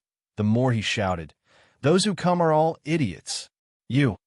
Zhang Yinluo was so angry that his chest was heaving quickly. The idea of a wanderer is to eliminate evil and promote kindness, isn't it? Although we should be rewarded for helping others, how can everything be based on money? Sun Lang pointed at her and said, Idiot, idiot, there are millions of people in Mingzhou City alone. Something is happening every moment, and people are in need of help. Even if we wander around 24 hours a day, how many things can we take care of? Besides, if you want to learn something from me, are you going to run around every day catching chickens for Annie Zhang and walking Uncle Lee's dog? The life of a ranger is not as exciting as you imagine. Most of the missions are trivial. Are you, the beloved daughter of the Zhang family, a disciple of the spiritual Vulture Palace, who is determined to be the champion of the martial arts examination, who quit your job as a civil servant at the Six Fan School and came here to be a ranger? Do you want to run around Mingzhou City every day and do trivial things? That's right. That's right. The price is higher because we want to postpone the trivial things. There are plenty of people in the Guild of Wanderers who want to do the quests. We don't need to steal their jobs. In addition, it can also keep out those with ulterior motives and bad intentions, so that when the time comes, your sense of justice will explode and you will directly beat up the employer. Sun Lang shrugged. If it's someone who really needs help and has no way out, even if the other party has seen these rules, they will definitely beg us at all costs. If we meet such a person, we should ask and listen carefully to distinguish between the truth and the lies. If it's a liar, we'll feed them canned herring. If it's true, we'll help them. What do you think? He sounded reasonable, as if he had considered everything. Zhang Yinluo thought for a while, but failed to find any loopholes. He hesitated and said, So that's how it is. Sun Lang waved his hands and said, Do you understand now? If you do, you can get to work now. Remember what happened today. If you don't understand anything, you can ask me or question me, and I'll give you answers. But when you carry out my orders, I want you to complete them to the letter. If you don't understand something, ask me in advance or ask me afterward. When you are carrying out a task, you must never waver or hesitate. Do you understand? When he said this, he couldn't help but show a great majesty, which made Zhang Yinluo's expression become serious.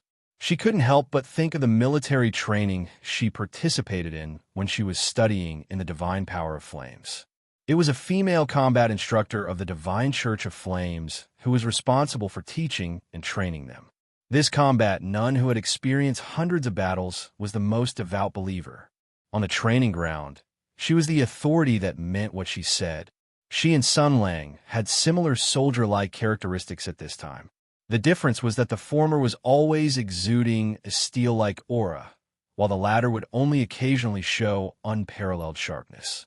Thinking to this point, her heart trembled slightly.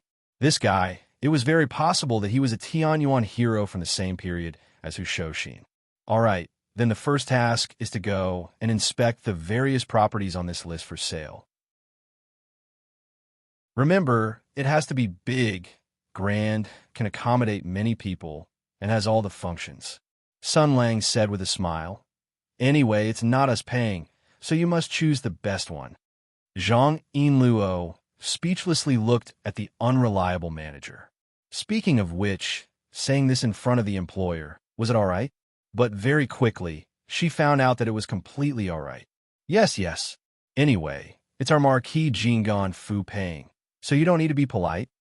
Young Ms. Zhao waved her small fists and said with a smile, You must choose the best location, the most grand one. She suddenly thought of something and turned to housekeeper Su to say, Older sister Su, just accompany Yinluo Mimi. Mingzhou City is so big, don't let her get lost. Also, younger sister Yinluo is so beautiful, don't let someone kidnap her. All right, also, younger sister Yinluo is innocent and pure, ignorant of worldly affairs. She's a fairy-like person and might find it very difficult to handle ordinary matters. So, during the negotiation, let older sister Su be in charge of negotiating the price. Why do your words sound like you're praising me? But it's more like you're cursing me in a roundabout way that I'm a retarded flower vase. Zhang Yinluo had a conflicted expression, but Su Qingluan's expression changed, and she directly refused. Young miss, I want to stay by your side. Zhao Feihuang smiled and said, It's fine. I have Sun Lang to protect me. Being by his side is the safest place in the world. It's precisely because I'm by his side that I don't feel at ease. If this guy becomes lecherous and eats you clean, where do I go to cry? But Sun Lang also said with a stern expression, "Oh right, young Miss Zhao's words are reasonable. I do have something to ask her. Housekeeper Su, you don't need to stay here. This matter is indeed inconvenient for you to listen." He thought for a bit and added, "It's indeed a proper matter. Don't worry, if I want to do something, you can't stop me." In the end, young Miss Zhao still managed to persuade Su Qingwan. Housekeeper Su left with Zhang Yinluo, while looking back 3 times with every step. Young Miss Zhao smiled and waved goodbye. After the 2 people left, she revealed a bright smile and turned to Sun Lang with her arms open. "Hug, hug. Don't play cute. Go back and sit down. It's really a proper matter." Sun Lang waved his hands. "Oh." Zhao Fei Huang sat down in disappointment. "What's the matter?" "Well," Sun Lang organized his words. "I'm told that you made some contributions during the war and were listed in the Book of Heroes and Heroines. I'm told that you not only mobilized resources in Mingzhou City, mobilized the gentry, guaranteed the continuous transportation of supplies, supported the front line, and even made suggestions for the front line. That's not true." Zhao Fei Huang said without hesitation. "I did do some minor work in Mingzhou City, but that's all. I didn't offer any suggestions during the Battle of North Wind. That organization put it on me later. I must have made it up. At that time, I completed their mission, and this was the reward they gave me. They said that it was the only way to further stabilize my position in the house of the Lord Marquis." "Ah." Sun Lang nodded. "You mean later? When do you mean later?" Zhao Fei Huang thought for a moment and said, "About a year ago, when the war was over, the whole world celebrated, and the court began to award people based on their contributions. After the war," Sun Lang said in a low voice, "that is to say, during the Battle of North Wind 3 years ago, you mobilized resources and organized the supply troops to protect the front line in Mingzhou City in the first place. That was because the command system of the Mingzhou Theater of Operations had been restored. Your contribution was neither significant nor insignificant, but you were qualified to be rewarded. If someone added fuel to the fire behind the scenes, it could have been put on the desk of the big shots and rewarded you, which they did at that time, right?" Zhao Fei Huang was somewhat confused, but he still nodded. "But after the war, you suddenly found that you were popular again. You had an additional military credit for strategizing thousands of kilometers away, right?" The girl nodded again. "That is to say, this military credit was added at the last minute after the war, and it wasn't decided after the Battle of North Wind." Sun Lang murmured, "This isn't easy." He suddenly thought of something and looked at Zhao Fei Huang. "Did they promise that if you performed well, you could inherit the title of Marquis of Jing'an as a woman?" Miss Zhao's expression changed. "How did you know?" "They did reveal this intention, but I think it's too ridiculous. How can a woman inherit the title of Marquis of Jing'an? If something even more ridiculous happened, then a woman inheriting the title of Marquis of Jing'an means nothing." Sun Lang's gaze became somewhat complicated. His eyes flickered, and then he slowly closed his eyes. In a voice that only he could hear, he whispered, "Could be you?"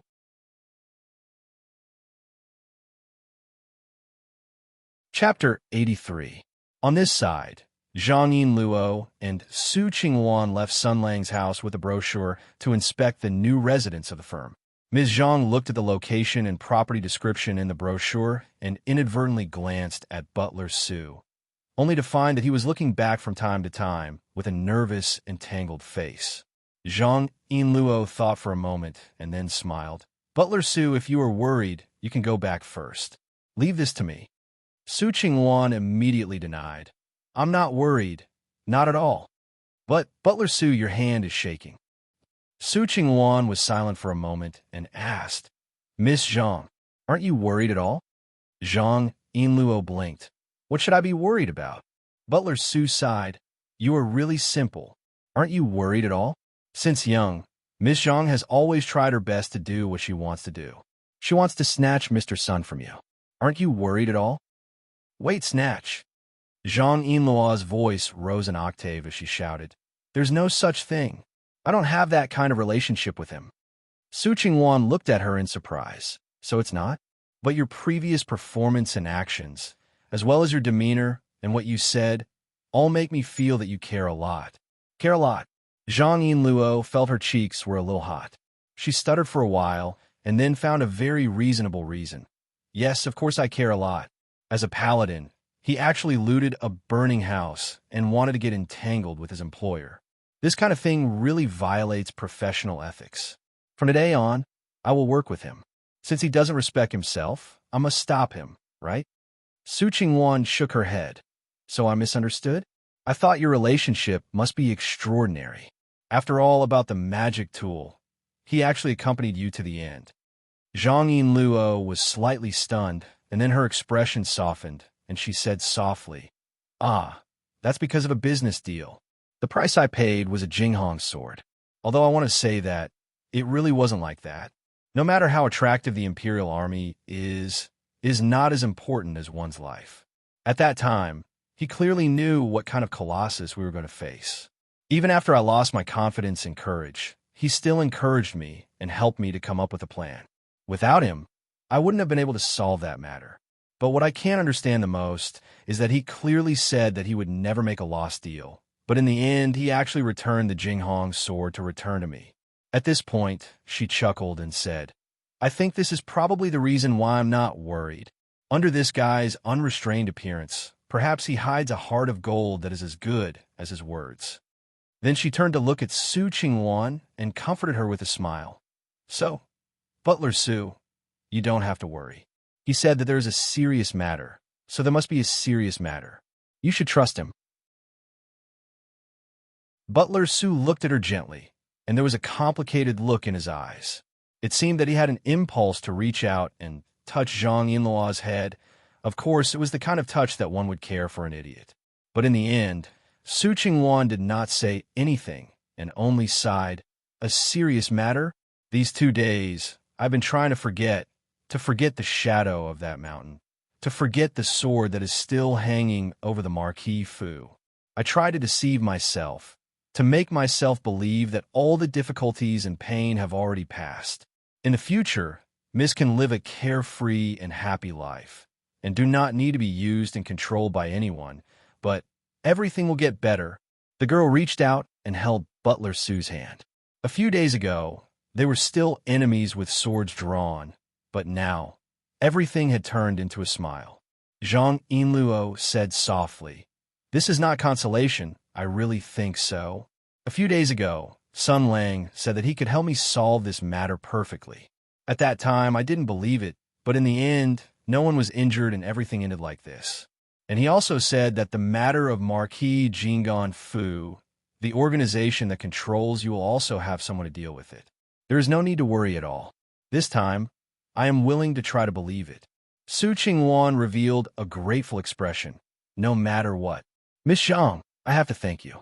Also, you really understand Sir Sunday." Zhang Yinluo was startled for a moment, then shook her head and said, "Understand? No, it's far from understanding. Everyone has their own secrets in their heart, but the longer I interact with him, the more I feel that the secrets hidden in his heart may be beyond our imagination. He knows all the secrets of the Great War of Tianyuan and is extremely familiar with the Sky Demon. He is most likely a hero of Tianyuan in the past, and he is Hu Shouxin's old acquaintance. But when he interacts with Hu Shouxin, there is not the slightest bit of respect or restraint in his words. His status in the past may be above Hu Shouxin's, but his name is not in the hero's register. Last night, I searched my house for a whole night, but I could not match any of the people who were similar to him. Also, just now, he said that the reason why Ms. Zhao became so obsessed with him was because the remnant power and instincts of the demonic weapon affected Ms. Zhao's thoughts and soul. Then, why would Ms. Zhao, who is affected by the demonic weapon's instincts, show such great affection and desire to get close to him, wanting to obey him, wanting to listen to his orders? What was the reason? These secrets, these mysteries, were all hidden under Sun Lang's sloppy appearance. The girl had a hunch that if these secrets were revealed, something terrible would happen, but all this made her more and more curious. She wanted to know more about him, wanted to hear more stories from him. The more she knew, the more she wanted to know, She smiled and shook her head, driving these unrealistic thoughts out of her mind. At least now was not the time. While Zhang Yinluo was in a daze, Butler Su reached out and took the booklet in her hand.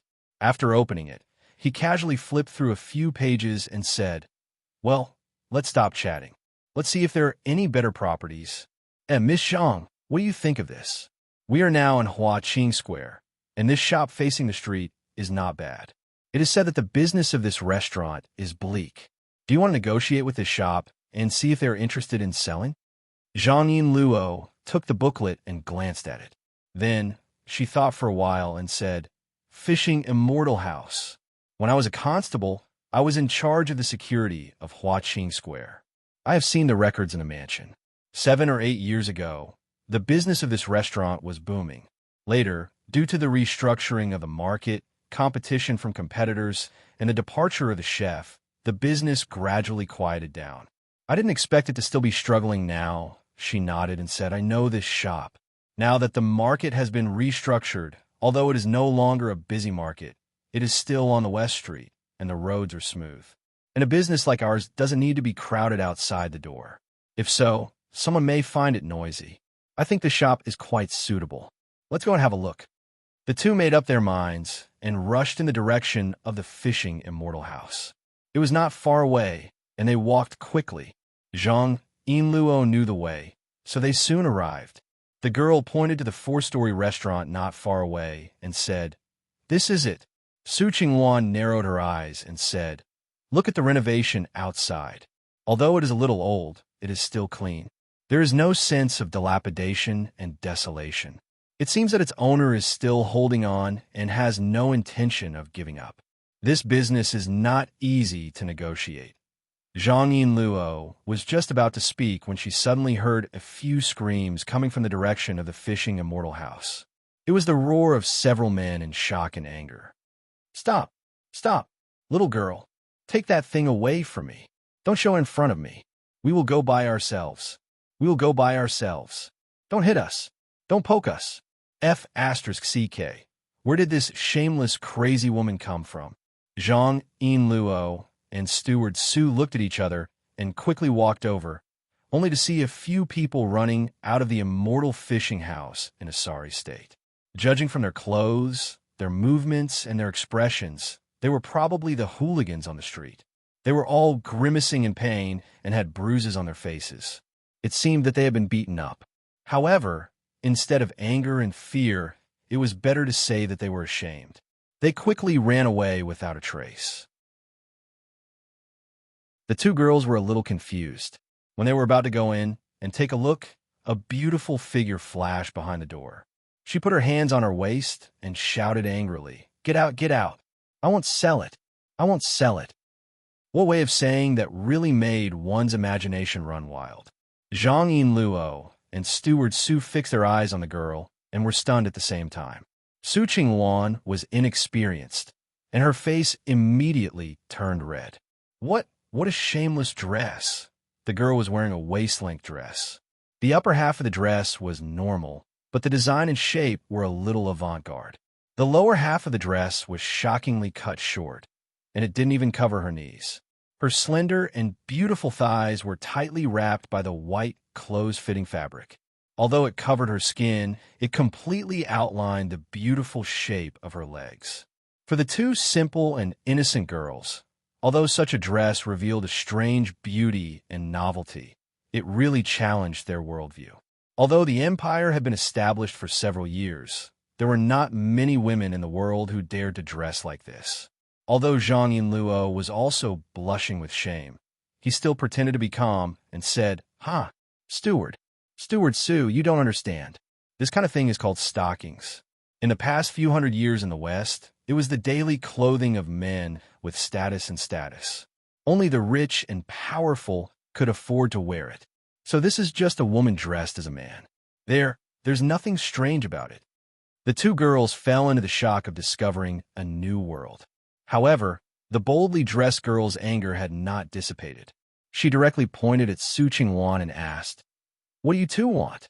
Steward Su hadn't come back to his senses and instinctively replied, "We're here to buy a restaurant." Sure enough, Why are you still unwilling to give up? The girl shouted angrily. Then I'll have to teach you another lesson. Zhang Yinluo and Su Qingwan woke up from their dream. They wanted to explain, but found that the girl took out a long spear from behind the door and pointed the spearhead at them. The moment they saw the spearhead, the two screamed subconsciously. Zhang Yinluo drew his sword, and Su Qingwan raised her fist. This instinctive action was recognized as an attack signal by the other party. Then a chaotic battle had begun. Chapter 84. So, Sun Lang looked at Zhang Yinluo and Su Qingwan, who were standing in front of him. The two girls lowered their heads and looked at their toes, their faces covered in dirt. They looked very ashamed. In the tone of a primary school textbook, Zhang Yinluo and Su Qingwan lowered their heads in shame, their faces as red as two big apples. The ranger sighed. Did you fight with someone? Zhang Yinluo nodded dejectedly. Sun Lang sighed again. And he King lost? Su Qingwan turned her head to the side. Trash, trash. Sun Lang looked up and down at the appearance of the two girls, then pointed at them in disappointment. 2 against 1, and the opponent was a woman. You even had the Jinghong sword, and you actually lost? Zhang Yinluo raised her head and said in surprise, How did you know that it was 2 against 1, and the opponent was a woman? Sun Lang rolled his eyes. For a stupid girl like you who has low martial arts skills and is stupid, this is difficult to explain to you clearly, but the ranger leaned forward and observed a very prominent part of Zhang Yinluo's body with a serious face. I can't tell what kind of strange weapon the opponent used. Could it be the Tang family's overlord spear without a spearhead? Where are you looking? She didn't hit here. Zhang Yinluo covered her chest and retreated. Then she shouted with a red face. But then she seemed to have thought of what had happened before. She gritted her teeth and said, That crazy woman is really too annoying. She actually kept poking here with that shameless thing. I almost couldn't stop her, the ranger sneered. So you're trash, trash. If it were me, I could press her down with a finger. You really have the face to say that. Zhang Yinluo shouted. You can't blame us for this. It's not a life and death fight, so we can't be so ruthless. Who knew that she would dress so shamelessly and fight so shamelessly? Su Qingwan nodded sadly, and then said to Zhao Feihuang, who was almost hanging on her and looking around worriedly, Miss, don't worry. We are not injured. The reason we lost is not so much that we are not as good as the other party, but that we are not as thick-skinned as the other party. A subtle expression appeared on her face. That woman is really... What do you mean by shameless dressing and shameless fighting style? Sun Lang glared. Could it be that you met a super player, Sky Hunter? Well, Zhang Yinluo recalled the attire and weapon of the owner of the immortal fishing tower and turned his head to the side with a subtle expression. It's hard to explain to you.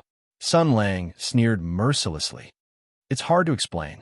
It means that you lost in confusion. Trash, trash, trash, trash. Wait. He sniffled and glanced at the small bag that Zhang Yinluo was carrying. Suddenly, he showed a look of surprise. CK. You threw the canned herring? The ranger's demeanor suddenly changed, from disdain for Zhang Yinluo's failure to live up to his expectations to being moved. He patted Zhang Yinluo's shoulder and praised loudly. Good. Although you lost, it's a glorious defeat. No, you didn't lose at all. You won beautifully. You fought well. Wonderful duel. You are a King genius. This incident seemed to evoke a painful memory. Butler Su shivered and jumped a few steps to the side, with Zhao Feihuang in his arms. He looked at Zhang Yinluo with fear and horror, as if he had thought of a terrible scene. Hey, what's with your reaction? Zhang Yinluo shouted at Su Qingwan, her tone full of grievance and anger. She looked like she had been wronged. Then, as if she had found a life-saving straw, she pointed at Sun Lang and shouted, No, it's not like that. I'm not that kind of person. This can was given to me by him. Yes, it was him. He forced it on me. It's not my fault. I've been led astray by him. Sun Lang sighed. What I gave you was canned herring, a kind of food in the bitter cold land of the western continent. You can eat it as soon as you open it, and it won't explode. The one you threw out, who put the explosives on it? The expression on Zhang Yinluo's face instantly stiffened, as if she had been petrified. Large drops of sweat streaked across her smooth forehead. The girl stammered, you actually did such a thing to waste food, and even splash those things on the girl. Sun Lang sighed. You're so disgusting.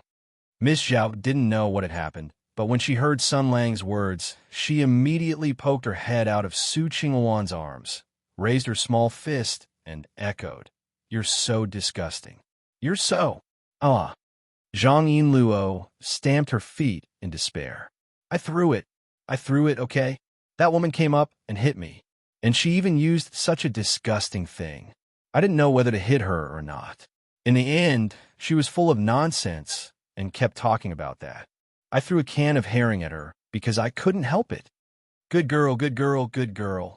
Sun Lang reached out his hand and touched Zhang Yinluo's head. It's no big deal. Don't be sad, don't be sad. I won't dislike you.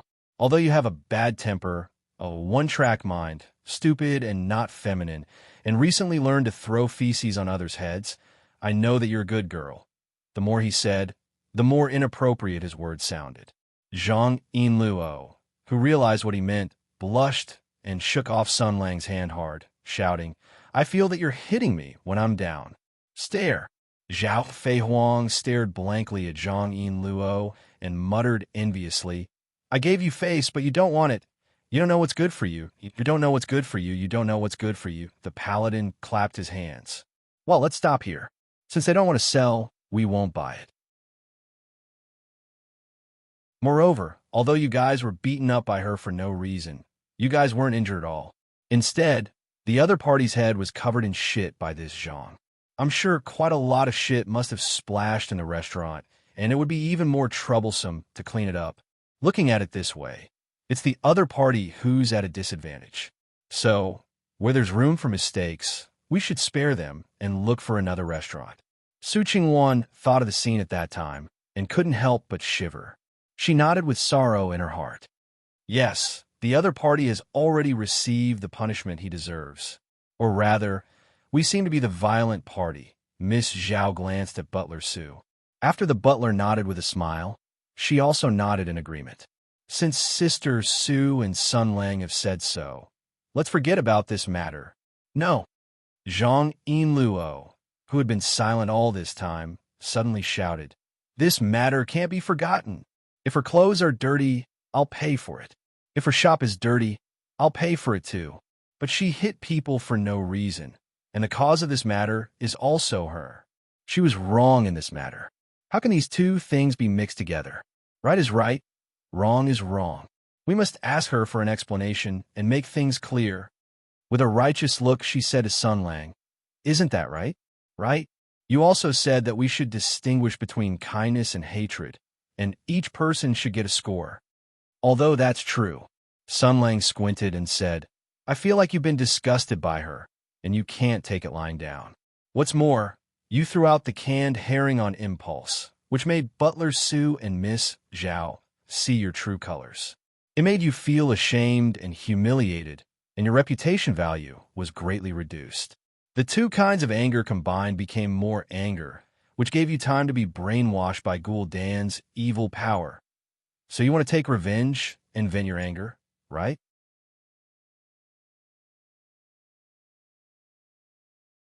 Chapter 85. So you want to get back at her and vent your anger, right? Sun Lang said bitterly, Alas, as the saying goes, it takes 3 years to learn to be good and 3 days to learn to be bad. You know a person, but not his heart. You have such big breasts, but you have such a bad conscience. Zhao Feihuang chimed in from the side. Yeah, he's so bad. So, why do you keep making a fuss?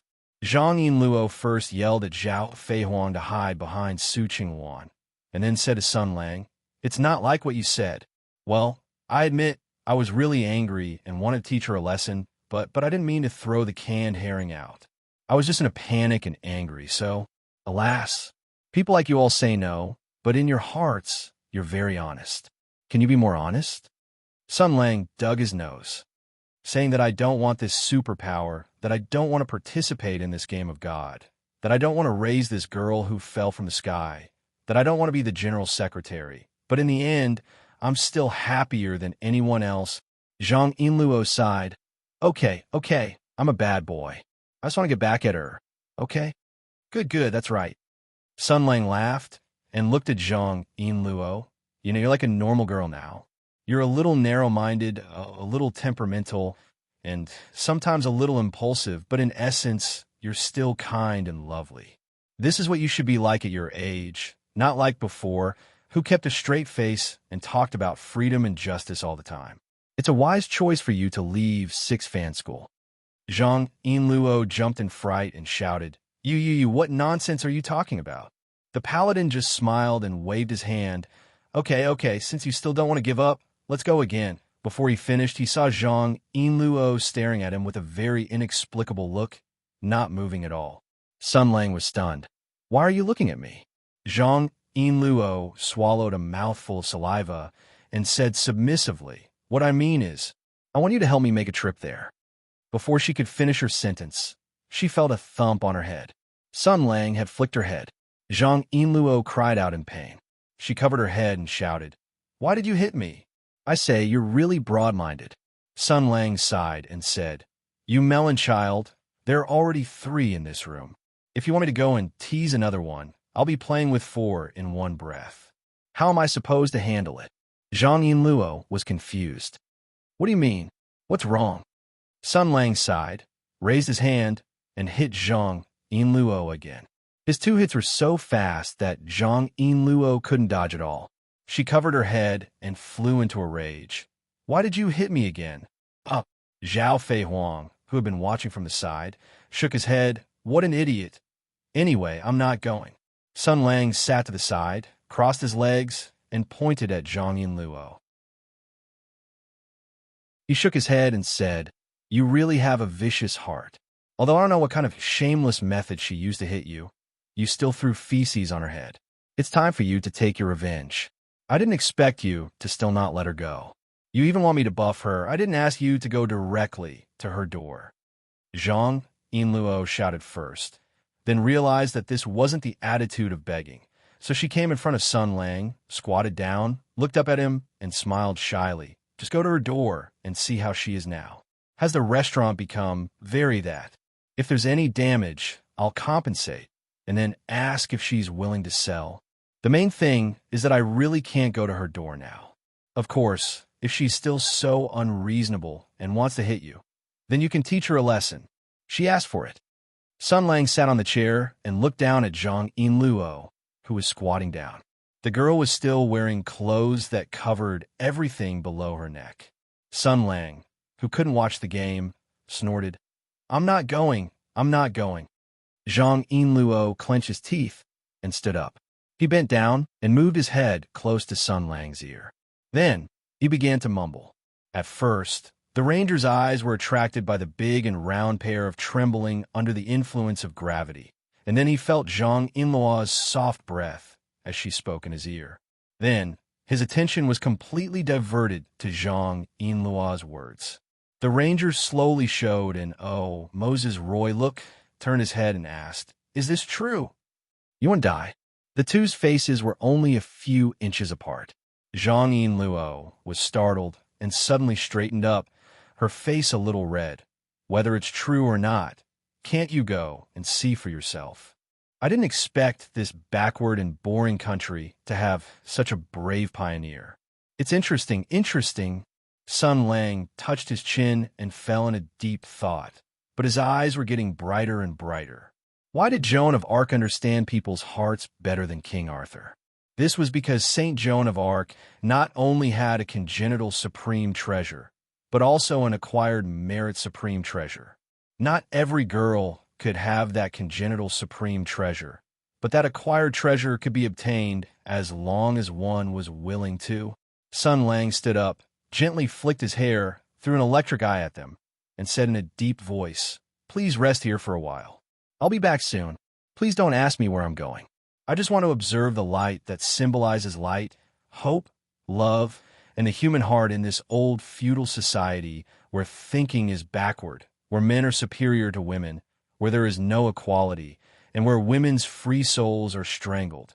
He sighed softly, and this sigh contained endless vicissitudes and regret, as well as a touch of yearning. The ranger whispered softly, "I haven't seen such a beautiful scene for many, many years." Under the gazes of the girls, Sun Lang dashed out like a wisp of smoke. This pervert, Zhang Yinluo, watched him leave and turned his head with a smile. "See, I said that this guy's so-called hatred of women and that he thinks women are troublesome is just because of his strange physique. Because when he touches a girl, he will turn her into that kind of person and can't do anything further. So he feels very bored, very boring, and very troublesome.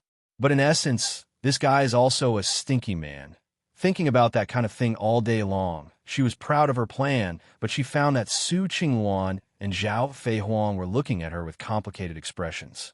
The girl was a little puzzled. "What's wrong?" "So," Su Qingwan was a little surprised. "Why did you deceive Mr. Sun? Didn't I already say it? Although that crazy woman is very rude and very hooligan, she didn't hurt us after all. I threw that can of herring at her, which probably dirted her clothes and her shop, and also traumatized her. I went too far. It's not suitable for me to show up now. So I asked Sun Lang to go and have a look. After the other party calms down, he will apologize and then give her more compensation." Zhang Yinluo touched his chin and nodded. "And Sister Su, have you noticed? The business of the immortal fishing house is bleak. In addition to us, there are others who want to buy it, but that girl just refuses to sell it. The few people who were beaten away by her today are obviously hooligans on the street. They must have been paid to intimidate and make trouble. This means that someone with bad intentions is eyeing that restaurant and wants to use dirty means. And Sun Lang is such a pervert. He definitely can't move when he sees the girl. He even wants to trick her. After a while, he may know her difficulties. When the time comes, I'll help her. Perhaps I'll be able to take over the restaurant. At the same time, I'll be able to help that woman. It can also be considered as an apology for what I did to her." Zhang Yinluo smiled. "So, what do you think of my idea?" But no one answered her. Su Qingwan and Zhao Feihuang looked at each other and sighed. Steward Su said, "They didn't realize it at all." Zhao Feihuang nodded and said, "Yes." "One idiot." Zhang Yinluo was confused. "What are you talking about?" "I'm saying," Miss Zhao sighed, "when you really realize something in the future and think about what you have done before, you will regret it so much that you want to bang your head against the wall. But now I want to press your head against the wall, you pig-like idiot. So what are you talking about?"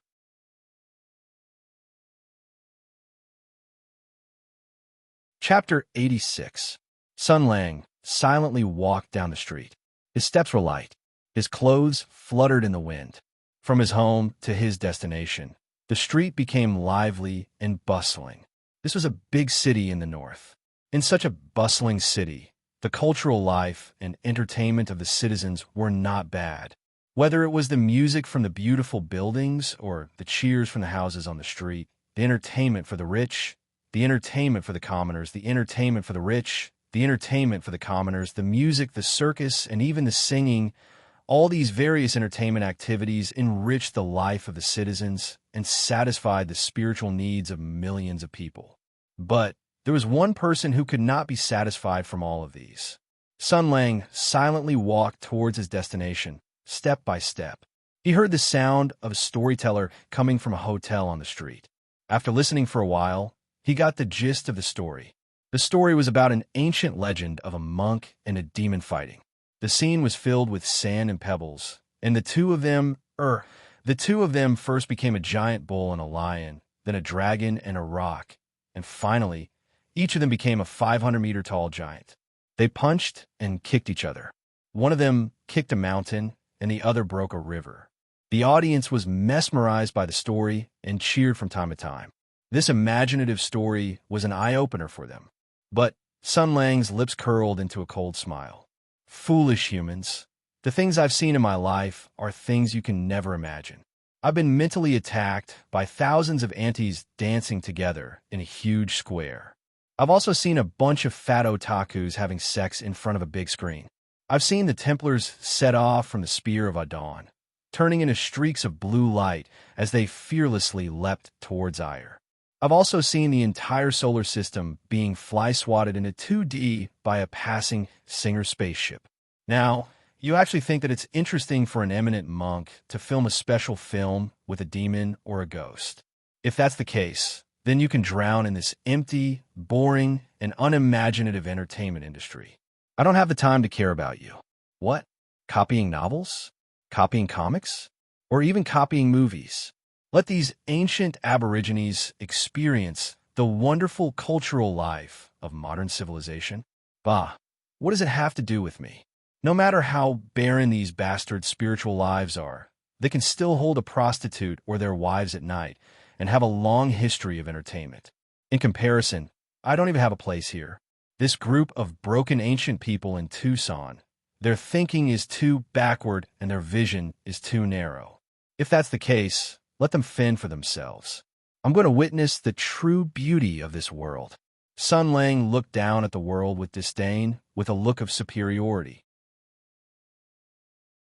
Then he snorted arrogantly, quickened his pace, and began to run. Heavens took pity on him. Before he transmigrated, Sun Lang was a healthy, handsome man who worked hard every morning. He had been baptized by the rich and colorful culture on the internet, and he had also seen the special cultural industry in the Far East that he was proud of. He had already become an experienced and knowledgeable pilot. Then, suddenly, one day, he was inexplicably pulled into this world. He was not even allowed to recite 2 lines of poetry, and he had to go to war the moment he arrived. This war lasted for a full 6 years. It was said that after 3 years of being a soldier, even a sow would become a cicada. He spent all his time chopping and chopping. Where'd he find the time to do that? After the war ended, he should have been relieved. Unfortunately, he was possessed by the power of healthcare. For a full 2 years, he wanted to avoid women whenever he saw them. Now a ray of hope with big boobs came to him. Then, it was said that a super avant-garde fashion art that transcended time had appeared. Hee. Sun Lang rubbed his chin and let out a bright and sunny smile. I think that a girl wearing white silk is most likely not a bad person. So, no matter what Zhang Yinluo's purpose of tricking me into coming here, but what happens next, it's not up to you to decide. That's why I said that I should pay her a friendly visit and exchange some of my experiences with her. I'll be able to observe her beautiful treasures. It would be best if I could establish a long-term and stable strategic partnership with her. I'll also ask her where the legendary white silk came from. If she imported it from abroad, I'll ask her to share her resources with me. If she skillfully sewed it herself, I'll establish a supply channel with her and ask her to make all sorts of custom orders. Oh ho ho ho. I remember that Zhang Yinluo still owes me a favor. When the time comes, I'll have her. The young man, with a very bright smile, wiped the unknown liquid from the corner of his mouth. The light in his eyes made passers-by panic and take a detour. Sun Lang didn't care at all. He walked along the street and walked to the place that Zhang Yinluo mentioned. Not long after, he smelled a faint stench. Sun Lang expressionlessly took out a gas mask and put it on. Yinluo, look at you. You're too much. You actually did this to a girl wearing white silk. While laughing at Zhang Yinluo in his mind, Sun Lang observed the situation on the street where the hotel was located. Although the gas mask blocked some kind of indescribable smell, Sun Lang could still observe the current situation from his field of vision. The street where the hotel was located, although it wasn't a busy area, was still not desolate with people coming and going. Most of the shops along the street were also open for business. But at this time, the passers-by were all covering their noses in horror and surprise, with an expression that said, "What the F***CK is going on here?" Some of the stout and strong women were standing not far from the hotel, rolling up their sleeves and cursing. But no matter how bad their curses were, no matter how fierce they looked, they didn't dare to take a step closer, probably because the smell was too strong. Sun Lang listened for a moment and roughly understood the meaning. The general idea was that the hotel suddenly emitted an indescribable smell, causing the passers-by to avoid it and indirectly affecting their respective businesses. Alas, Zhang Yinluo, look at you, you've caused such a big trouble and affected so many businesses. Alas, this time I'll help you clean up your mess. In return, let me clean up your mess in the future. Ah, poor Miss Zhang. Even if she cracked her head, she wouldn't know that in such a short period of time, Sun Lang had already schemed against her twice. The ranger made up his mind and glanced at the shouting aunties in front of the hotel outside.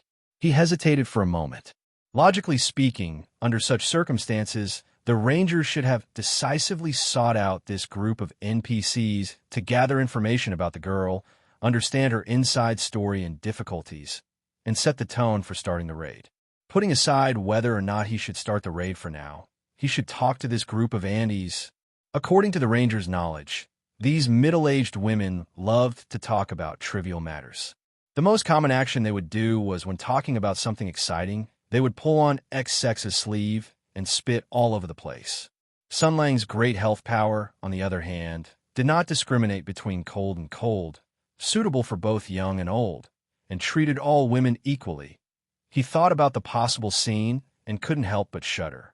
If a beautiful girl could be said to be pleasing to the eye even if she was dehydrated, then this group of strong women who could sit on the ground and suck dirt.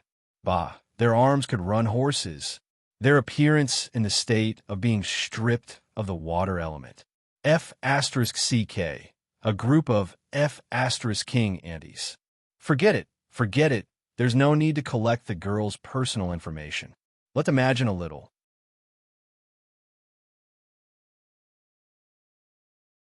Chapter 87. Once upon a time, there was a girl. Her surname was Dongfang. Her family was a famous family of chefs in Bright Province City. Their reputation spread far and wide.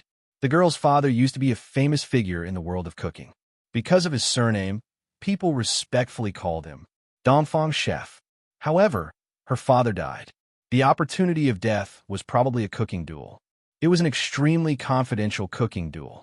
It was said that it was for the sake of competing for the 8 legendary treasures of the cooking world.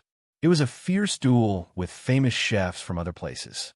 Those top chefs all had terrifying skills and great reputations. Moon chefs, August chefs, Key chefs, Leaf chefs. The top chefs of the cooking world gathered together to compete with each other. No one knew the result of that competition. It was probably because the judges were stuffed to death, or they were all scared to death. Anyway, not long after, Dongfang Chef returned home and died.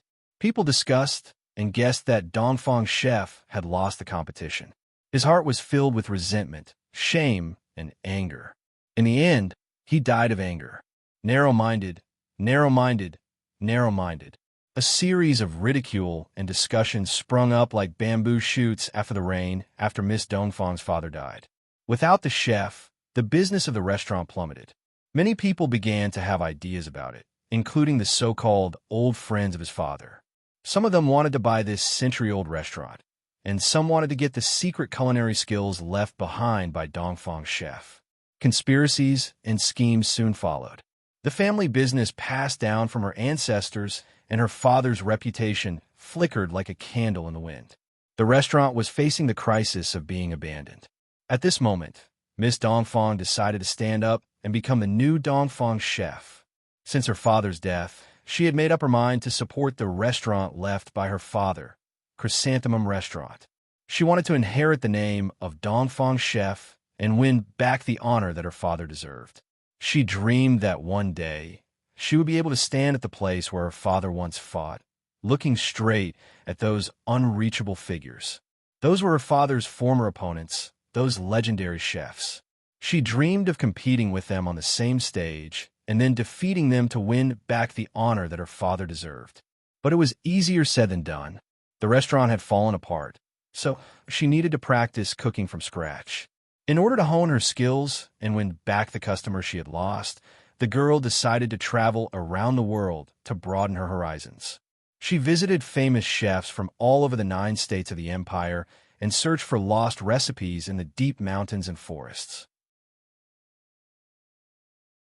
Through constant learning, competition, and progress, she made many friends and gradually found that she was touching the truth of the Chef King competition.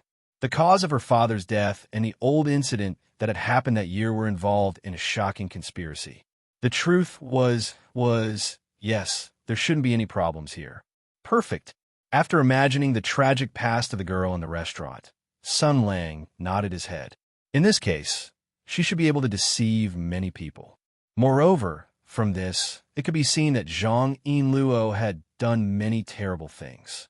This Dongfang girl wanted to inherit her father's dying wish and revitalize the restaurant that was on the verge of being abandoned. She worked hard to prepare and practice. While recruiting customers, she also practiced her cooking skills. She also had to get rid of those people who had bad intentions.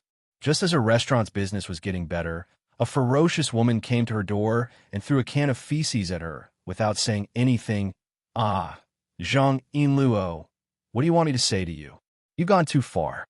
What you've destroyed is the dream of this Dongfang girl and her father's dying wish." "Yes, that's right. Why go back? I'll say that. Then I'll look at that girl's shocked, regretful, uneasy, and sad face." With this in mind, Sun Lang went straight to the door of the Chrysanthemum restaurant. Well, the fishing immortal restaurant. When those shrewish women saw him, they shouted a few words. Sun Lang pretended not to hear them. The door of the restaurant in front of him was closed. Although the carvings and wood of the door were exquisite, they hadn't been renovated for a long time. It was proof of its glorious past and its current decline. Some unknown solids that had not dried up on the door were silently accusing the atrocities of a certain woman. The paladin reached out and pushed the door. The door opened, and he walked in directly. Inside, there was also a lot of spilled feces. Looking at the area, the depth, and the breadth, it meant that Zhang Yinluo had directly thrown this thing in. Therefore, in theory, the smell inside should be much stronger than outside. This place was not easy to clean. If he opened the window, the fun outside would be even bigger. If he closed the window, the smell inside would take a long time to completely dissipate. It was a dilemma. Now, Miss Dongfang must have gone to take a bath and change her clothes. She must be grieving and crying. Her father's restaurant had actually become like this. The dream she wanted to fulfill had suffered such a heavy blow at the beginning. After that, she would definitely scrub the stained places again and again. She would not let go of any corner of the entire restaurant. She would scrub again and again, and she would be much more serious than usual. When she was young, she had done this before. Although she was small and strong, she still pretended to do it, just to see the gratified and approving smile on her father's face. Now, her father could no longer see it, but an invisible burden was pressing on her young shoulders. No matter how difficult it was, no matter how much suffering she had to endure, she would never give up. "Ah, Zhang Yinluo, you are really sinful." Sun Lang imagined such a bitter script without permission. At the same time, he was thinking about how to tease Zhang Yinluo. However, although he was talking nonsense just now, he was right about one thing. After encountering such a tragedy, the first thing anyone would do would definitely be to take a bath and change their clothes. This was not wrong. Take a bath. Don't look. A woman's naked body was the most boring thing in the world. Even if he could see it, he could not eat it. Why bother? Well, except for a certain person. Sun Lang very gentlemanly decided not to peek. He directly found a clean chair in the lobby and sat down. He was prepared to considerately wait for a while, and then use his powerful inner strength to politely send a message inside, asking the girl inside to come back for a meeting. At that time, if he was lucky, the girl who had just come out of the bath would come out wearing a loose white shirt and beautiful stockings. Well, this was not very likely. So, if he was lucky, he should be able to see white silk. Just as he was thinking this, he heard a burst of creepy laughter just as he sat down. "Ha ha ha ha ha. Perfect shape, perfect heat, perfect work."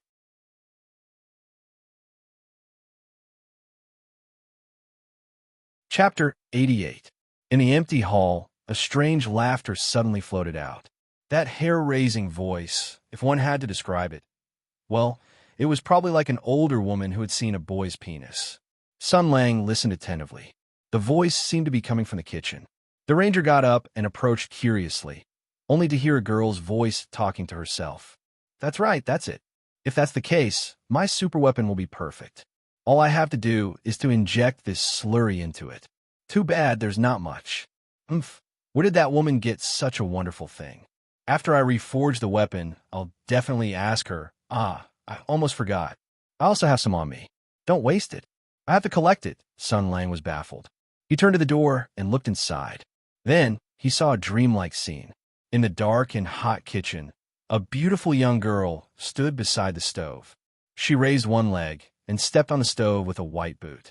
She wore a short skirt that, in this country, in this era, could definitely be considered as rebellious. The light skirt barely covered half of her thighs, and those beautiful and alluring long legs were wrapped in a tight white fabric. That pure white color revealed an infinite innocence and faint temptation. And if one looked carefully on those tight stockings, there seemed to be some suspicious, milky white substance that was already half solidified, and the girl was currently carefully wiping away these mysterious substances with her fingers and then rubbing them into a small bottle. Oh, how can you be so dirty? Perhaps it was because her breathing became heavier in an instant. The girl finally realized that there was an uninvited guest outside the door. A cold light flashed in the girl's eyes. Her right foot on the stove kicked hard, and she jumped back. She reached out and waved her hand. The spear leaning against the wall jumped in her palm like a living thing. With a shake of the spear, a cold light flashed, and the spear shot out like a dragon. Sun Lang saw the girl's posture, and his pupils shrank slightly. You are F***CK. When he saw the spearhead of this long spear, Sun Lang instantly understood everything. He understood why Zhang Yinluo and Su Qingwan lost even though they were 2 against 1, and why the 2 girls were hesitant to say more about the battle. According to the Book of Martial Arts, spears, there were 9 types of spears in the world: single-hook spears, double-hook spears, ring spears, and plain wooden spears. If they were to be classified according to the spearhead, they could be divided into 3 types: sword-shaped spearhead, cone-shaped spearhead, and shuttle-shaped spearhead.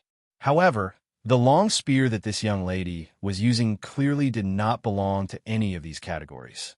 Because the spearhead of this spear, judging from its shape, was obviously a large beep cast from iron. Yes, he didn't see wrongly. He definitely didn't see wrongly. It definitely wasn't something that looked like anything else. As a normal man, Sun Lang felt that he had the right to speak in this regard. This spearhead was indeed a big beep. The wind was fierce, and the spear pierced out like a dragon. In addition to the whistling of the wind and the murderous intent, Sun Lang also felt a little psychological pressure, because in his vision, a large beep, cast from iron, was rushing towards him. Was this also a spear? Perhaps the person in charge of compiling the Book of Martial Arts, Spears, would immediately fly into a rage when he saw this spear. From childhood to adulthood, martial artists practiced martial arts and qi. Step by step, they became dragons among men. Talent, courage, comprehension, tenacity. However, the most important thing was their sincerity toward martial arts. Every time they brandished their weapons, every time they circulated their qi, every time they learned from each other, every time they fought with their lives on the line, their sincerity toward martial arts, their belief in martial arts, pushed them step by step to become stronger. But now, there was a young girl who did not know the immensity of heaven and earth. She actually cast the king of weapons' spear into such a shameless appearance. This was simply too creative. Damn! Sun Lang moved to the side and stretched out his hand to pinch the body of the spear. A light flashed in his eyes as he shouted, "Hey, did you shoot this spear yourself?" That girl used all her strength to pull the spear out, but unexpectedly, she could not hold it in the slightest. A trace of surprise and fear flashed in her eyes as she shouted, "So what if I did?" The ranger's eyes brightened a little. He stretched out his hand and flicked the metal tip. His face revealed a happy expression. This spearhead was also made by you? The girl's face turned red, but she still gritted her teeth and said, So what if I did? What? Do you think this is ridiculous? Is it insulting the dignity of a martial artist? Is it ridiculous? Do you want to teach me a lesson? Completely, not at all. This is simply a genius design. Using the principles of human biology, psychology, aerodynamics, and so on, it gives the enemy a double physical and mental attack. It can also give the enemy a strong psychological shock. It's simply perfect. Sun Lang's eyes were shining. Miss, do you want to take the order? You've given me a new idea. Can you forge a sword for me? The girl was stunned, and her eyes were full of disbelief. She felt like she was dreaming. She asked in a daze, What? You said this is very good? It can't be better, I tell you. Sun Lang said excitedly. Think about it. If someone was beaten by me with this thing, how big of a psychological trauma would that be? Not only would it feel great to beat him, but he would also be too ashamed to say anything afterwards. Think about it. If a man was beaten by that thing, in the future, when he went to bed and had sex with someone, wouldn't he remember that scene? He would recall the horror of being dominated by that metal tip. He would remember the feeling of having that thing, which was much longer and harder than his body, poking and prodding at him. In that case, how could he go down? How could he get hard? Ah ha ha. This is great. This is the result I want. Men who can freely have sex with women should all be impotent. Ha ha ha. To be honest, Sun Lang's crazy laughter and his vulgar words just now would make any normal woman spit a few times, cover her face, and walk away. Most of the hot-tempered ones might even hit him. However, the girl in front of Sun Lang was obviously a girl who was brave and willing to use the metal tip as a weapon. She just covered her mouth in disbelief, and her eyes shone brightly. She let go of the gun handle and wanted to hold Sun Lang's hand. Sun Lang took a step back without leaving a trace. Only then did he realize that he was still wearing the gas mask. No wonder the girl had such a big reaction just now. So he reached out and took off the gas mask. Miss, just as he said those two words, his eyes widened. Because of the strong smell that assailed his nostrils. Only then did he realize that the girl in front of him actually didn't change her clothes or take a bath after some violent woman threw feces at her. Hey, is there something wrong with this woman's mind? Or is her brain wired differently from normal people? He said in a muffled voice. Miss, may I ask, what happened to you here? A look of anger immediately appeared on the young girl's face. It was done by an unreasonable and violent woman with a big chest, but then an excited smile appeared on her face. She waved at Sun Lang like a child who wanted to share a toy with her friends. But it also provided me with a very, very good inspiration. I always felt that my superweapon was lacking something, but the white liquid that burst out from the biochemical bomb she threw gave me a wake-up call. So I collected the remaining white substance and thought a way to inject it into the spearhead of the superweapon. I also designed a mechanism that could shoot it out. When I was in the middle of a fight with my enemy, it would suddenly shoot out from the spearhead and drench her face. What do you think would happen? You're really a F***king genius. Sun Lang sucked in a breath of cold air, dumbfounded. Thousands of words converged into one sentence. Bosom friend.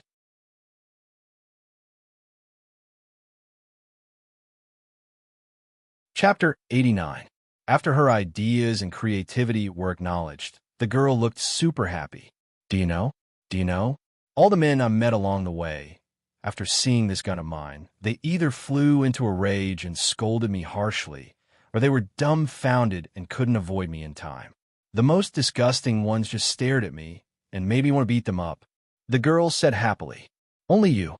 You didn't lecture me endlessly, nor did you pretend to ignore me. Instead, you really agreed with me. She said happily, I didn't expect that there would be such an honest pervert like you in this world. Sun Lang said expressionlessly, I don't want to be said that by someone like you. Hey, it's not like I don't admit it. According to the eyes of ordinary people, I am indeed a little perverted. The girl stretched out 2 fingers and made a very, very small distance. Then, She blinked and looked at Sun Lang mischievously. But aren't you a pervert? Since you came in, you've been staring at my legs. Sun Lang said proudly, You're dressed like this. Don't tell me that others can't look at you. How am I a pervert? I'm a gentleman. I'm not peeking. I'm looking openly. How can the actions of a gentleman be called perverted? The reason I'm looking is because your legs are very beautiful. Wearing that kind of socks, there's a different kind of beauty. Based on my pursuit of beauty and my love for art, I'm looking at it a few more times. What's wrong with that? The girl blinked her eyes and blushed a little. She smiled and said, If the one who said there was some other lecturer, I would definitely break his legs. Although other people's eyes are on other people's bodies, it's fine for them to take a few glances at me when I'm dressed like this. However, when I'm in a bad mood and their gazes are too disgusting, I'll still use this super weapon to teach them a lesson. But if it's you, you can. You can look all you want. She turned around on the spot. Although the miniskirt was nothing compared to Sun Lang's original world, it was already shocking in the Imperium. At this moment, the hemline of the miniskirt was fluttering, and the white stockings were partly visible under the miniskirt. For Sun Lang, who had not seen such a scene for 8 years, it was truly a rare scene. My friends, this is not a pervert. Think about it. If you suddenly saw a pancake stall on a roadside after 7 or 8 years abroad, would you rush up and order a few pancakes like a runaway stray dog, holding and licking them? Therefore, Sun Lang could still look very rationally from afar without molesting her. He was really a gentleman among gentlemen. Even so, the girl still felt Sun Lang's powerful gaze. Her feminine instincts made her shudder, and she warned with a vigilant face, Hey, although I said you can look, you're not allowed to touch or touch. A girl's body is a precious treasure. If you dare to touch it, I'll shoot you in the face with my super weapon. Sun Lang snorted. If I really touch it and you can still lift your gun, then I'll just stand there and let you shoot me in the face. Of course, after that, I'll definitely do it 100 times, and then I'll smear it all over your body. Forget it. Now is not the time to talk about this. Let's get down to business. I've decided I can now further deepen my strategic cooperation with this girl. Now, it seems that this girl's mind is very active, and she likes to wear white silk. Her hands-on ability seems to be very strong, and she likes to wear white silk. Her cooking skills seem to be quite good, and she likes to wear white silk. Therefore, this kind of girl who can make weapons, prepare dishes, manage logistics, and many other kinds of work is an important staff that is needed in the detective agency that is about to open. Moreover, she likes to wear white silk. Perfect. I'll directly trick her in the restaurant. Pull her into our team. Join us. Maybe we don't even have to pay for it. Sun Lang cleared his throat and showed an entrepreneur smile. Girl, have you heard of I was too excited just now, so I forgot to ask. But before he could finish speaking, the girl threw the spear in her hand to the side and revealed a cupid smile. Friend, you must be jobless since you're so perverted. I just bought this restaurant, and I want to do something earth-shattering. I wonder if you're interested in working for me? She gave a thumbs up. I believe that with the strength of the two of us, we can definitely make the heroes of Mingzhou tremble in fear. In Sun Lang's mind, one of him and the girl in front of him waved a big sword, the other waved a ding-ding spear, and the other roared, Spray, sword of victory and pledge. The other shouted, Pierce Gungnir. Then, a large amount of white, indescribable substance was sprayed from the tip of the spear and the sword, and then the scene of various heroes and heroines being beaten to a pulp. Damn, it's a bit exciting. The girl saw Sun Lang's leisurely look in her eyes and thought that he was interested. She smiled even more happily, right? Isn't it very interesting? Isn't it very exciting? She waved her hand vigorously. Let's run this restaurant well. We could do business here during the day and go out to do bad things at night. Isn't it exciting? I even thought of the name of the restaurant. What Fishing Immortal House? It sounds too bad. I think we should just call it New East Fong. Sun Lang suddenly widened his eyes. You want to learn how to cook with an excavator and go to New East? The girl blinked and said in confusion, What? Phew, I was shocked. I thought she was also a transmigrator. But why do you want to call it that? Sun Lang frowned and said, It's very problematic in every sense. Because my surname is Dongfang. The girl puffed out her chest. Ah, I forgot to introduce myself. My surname is Dongfang, and my name is Xin. The ranger was shocked again. Damn, your surname is really Dongfang. No. His expression became puzzled. Shouldn't your surname be Zhao? The girl was shocked at first, and then her pupils suddenly constricted. She subconsciously put on a defensive posture and became alert. How do you know? Were you sent by that guy to catch me? Sun Lang shrugged. With your starting position, spear habit, spear technique, although you deliberately hide it, the martial artist's instinct that you have practiced since you were young is not something that can be changed in a day or two. Anyone with a discerning eye can tell that it's the Zhao family's spear. Listening to your tone, could it be that you ran away from home? Hey, wait, I remember now. So it's you. He looked at the girl in front of him, looked up and down, and said, You've actually grown so big. Moreover, you've grown up to look like this. You really don't look like that guy's sister. Who is that guy's sister? The girl jumped up as if she had exploded and shouted, I'll say it again. I'm not that person's sister.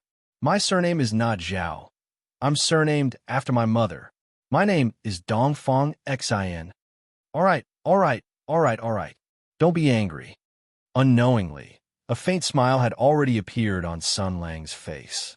He looked at the girl with a gaze that couldn't help but become a little more intimate. The sister of an old friend. His expression was leisurely, as if he had returned to a few years ago. If there were a few people in this world that he didn't hate, then that person would definitely be one of them. We haven't seen each other for 2 years.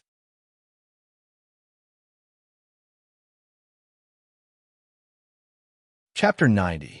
Looking at your appearance, it seems like you've really guessed who I am. Dongfang Xin sighed. Seriously, you can actually be recognized even after running here. She looked at Sun Lang, pouted, and said pitifully, You're not going to tie me up and send me back to curry favor with that person, are you? Since we're both perverts, you won't be so unloyal, right? Sun Lang blinked his eyes and laughed. How strange. Why would I want to curry favor with that guy? Dongfang Xin sized up Sun Lang a few times and heaved a sigh of relief. Indeed, a pervert like you can't enter that guy's eyes. If you dare to come knocking, I'll whip you out with the barrel of my spear. Since she was the sister of an old friend, the ranger did not care about this mere offense. At this moment, he was interested. For what you said, you ran away from home? Why? General Zhao forced you to marry? Puffed. Dongfang Xin shouted, You're still alone, and you still dare to meddle in my affairs? I just don't like that person. In the past, he was always fighting outside and rarely came back once a year. Now that the war is over and he's an official, he thinks he's great. Every day, he puts on airs in front of me, lecturing me, disciplining me. Now he thinks he's the head of the family. What did he do in the past? Sun Lang could not help but laugh. So, it's because he's having a hard time. I'm not having a hard time. Dongfang Xin jumped 3 feet into the air. I want to go against that great General Zhao. I want to create such a spearhead, and I want to run around dressed like this. Good. You're brave enough. You have ideas. Sun Lang gave a thumbs up and laughed. You're right. We are all independent people. Why should we listen to that Chow Patao? Chow Patao. Dongfang Xion's eyes lit up. That guy isn't that old, and he speaks and does things like an old man. He thinks that he's the leader and thinks that he's amazing. The name Chow Patao is quite suitable. She seemed to have suddenly thought of something, and her eyes were a little suspicious. Hey, do you know Chow Patao? You're a fast learner. Sun Lang laughed, and then pretended to be arrogant. How can a perverted person like me enter General Zhao's eyes? I think so too. Dongfang Xian laughed. After this Chow Patao returned home from the war, other than pointing fingers at me and teaching me a lesson every day, he also pulled me to talk about the things that happened during the war and talked about some of his old comrades. Some are quite interesting, some are quite boring. However, these stories and characters are much more reliable than the stories and heroes. You're Sun Lang, right? I don't think I've heard great General Zhao mention you. Sun Lang's eyes flashed with a hint of a smile. Then whose story do you like to hear? Of course, it's the story of the 7 luminaries' sword saint.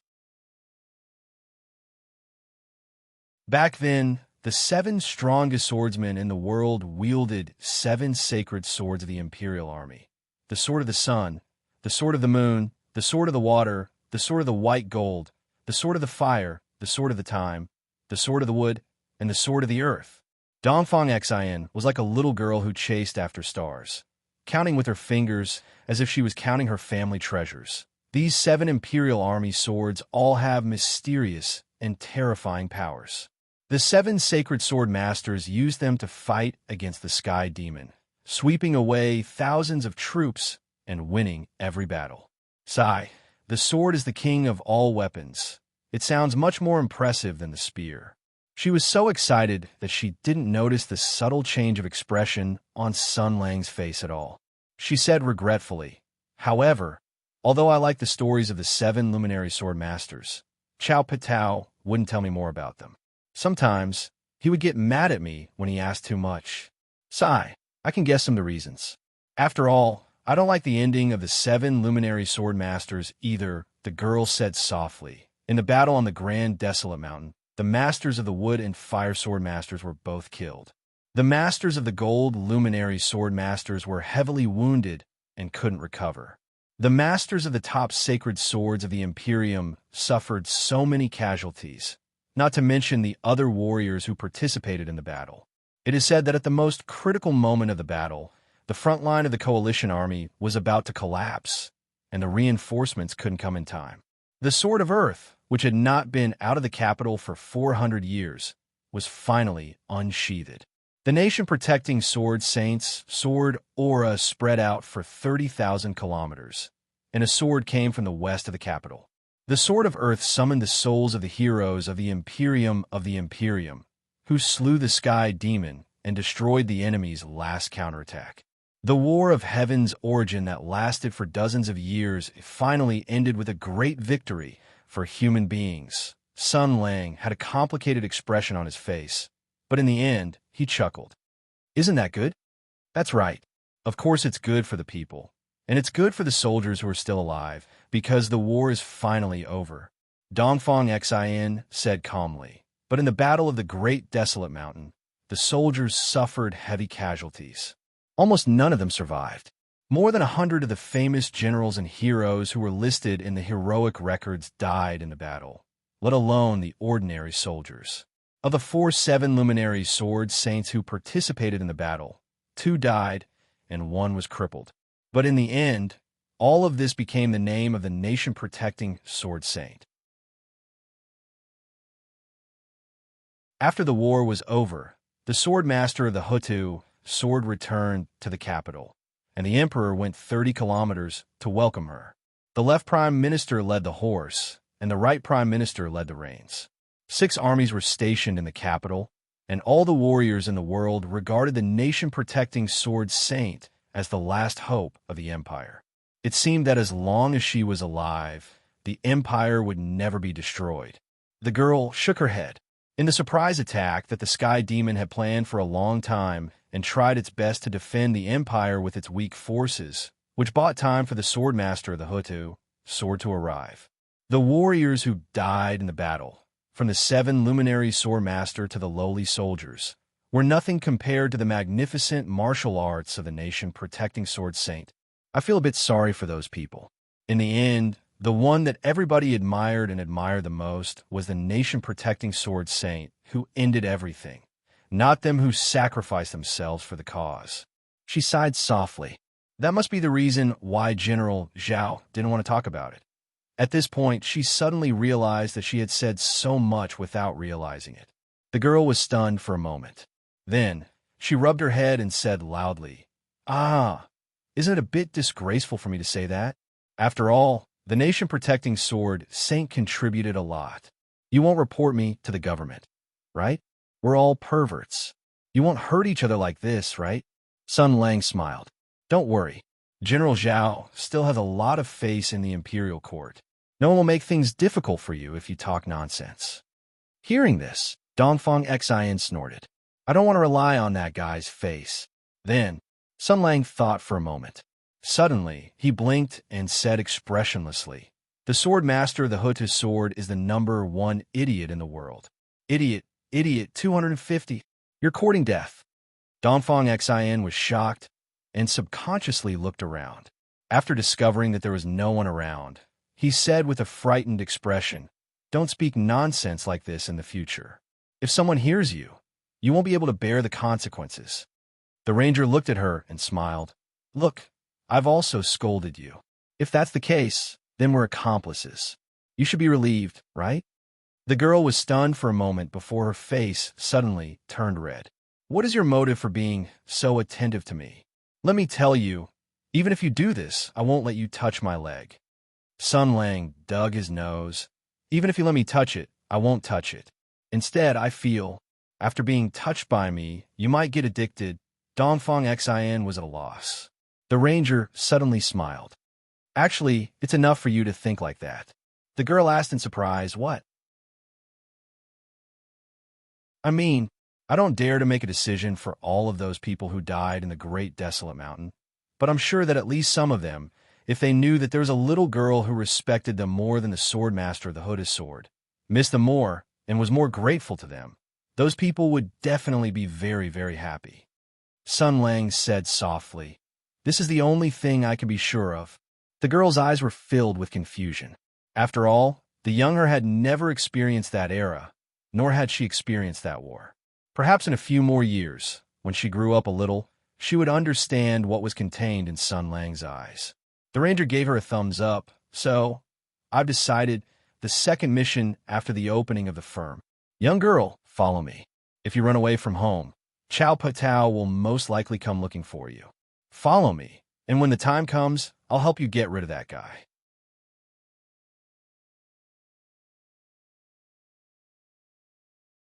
Chapter 91. So, I've decided the second mission after the opening of the firm. Girl, follow me. If you run away from home, Chow Patao will most likely come to find you. Follow me, and when the time comes, I'll help you get rid of that guy. How about it? Huh? After listening to Sun Lang's words, the girl's eyes widened. "I'm the one who's going to recruit you. How come you're the one who's going to lobby me? It's like this, I'm a ranger. Recently, because the bastard boss in charge of taking the blame has exploited me too much, I've decided to kick him away and start my own business, seize his market share, and compete with him in the industry. Finally, I'll give him a management buyout and let him know what it means to not bully a poor young man." Sun Lang gave a thumbs up and revealed a hearty smile. "For this reason, I need like-minded partners. You are obviously the most suitable." Huh? Dongfang Xian's lips curled into a smile. "Ranger? What do you do? What exactly do you want to do?" "The scope of work." Sun Lang thought for a moment, then said seriously, "Other than the proper things that a ranger should do, we do everything else, the kind that loves to make big news." Dongfang Xian's eyes lit up. "That's to do bad things?" Sun Lang said seriously, "Nonsense, nonsense. We are good citizens of the Empire, righteous rangers. How could we do bad things? All of our goals and actions are righteous. But the pursuit of justice is not child's play. It must be accompanied by sacrifices. So in the process of our actions, we accidentally damaged the flowers and plants, which is also something that can't be helped. Your shameless appearance really suits my taste." Dongfang Xian nodded. "To be honest, how many bad things have you done?" Sun Lang was silent for a moment, then raised his finger. "Now, in the process of our pursuit of justice, the losses caused are as follows. One of the team members is a former civil servant of the Empire who later abandoned the dark for the light and came to work in the club. For the sake of justice, she threw shit on many people's heads, including her father. This person sounds familiar." Dongfang Xian looked at Sun Lang a few times. "Don't just talk about others. What about yourself?" Sun Lang stared blankly for a moment. Then, he suddenly looked towards the distant sky, his gaze deep and sorrowful.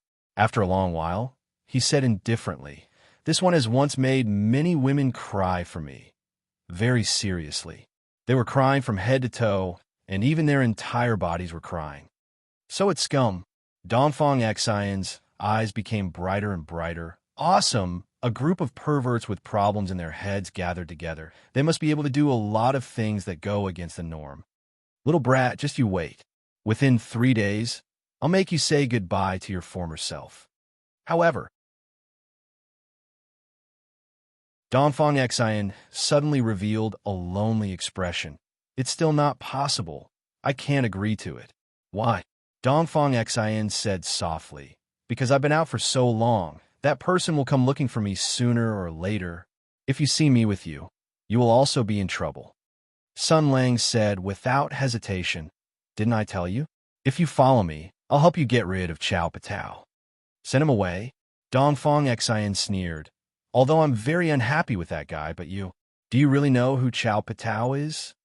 I know, Sun Lang said indifferently. Isn't it just Zhao Yunlong? You still dare to say such big words when you know? Dongfang Xian said in disbelief. Do you know what this name means? I don't need to know.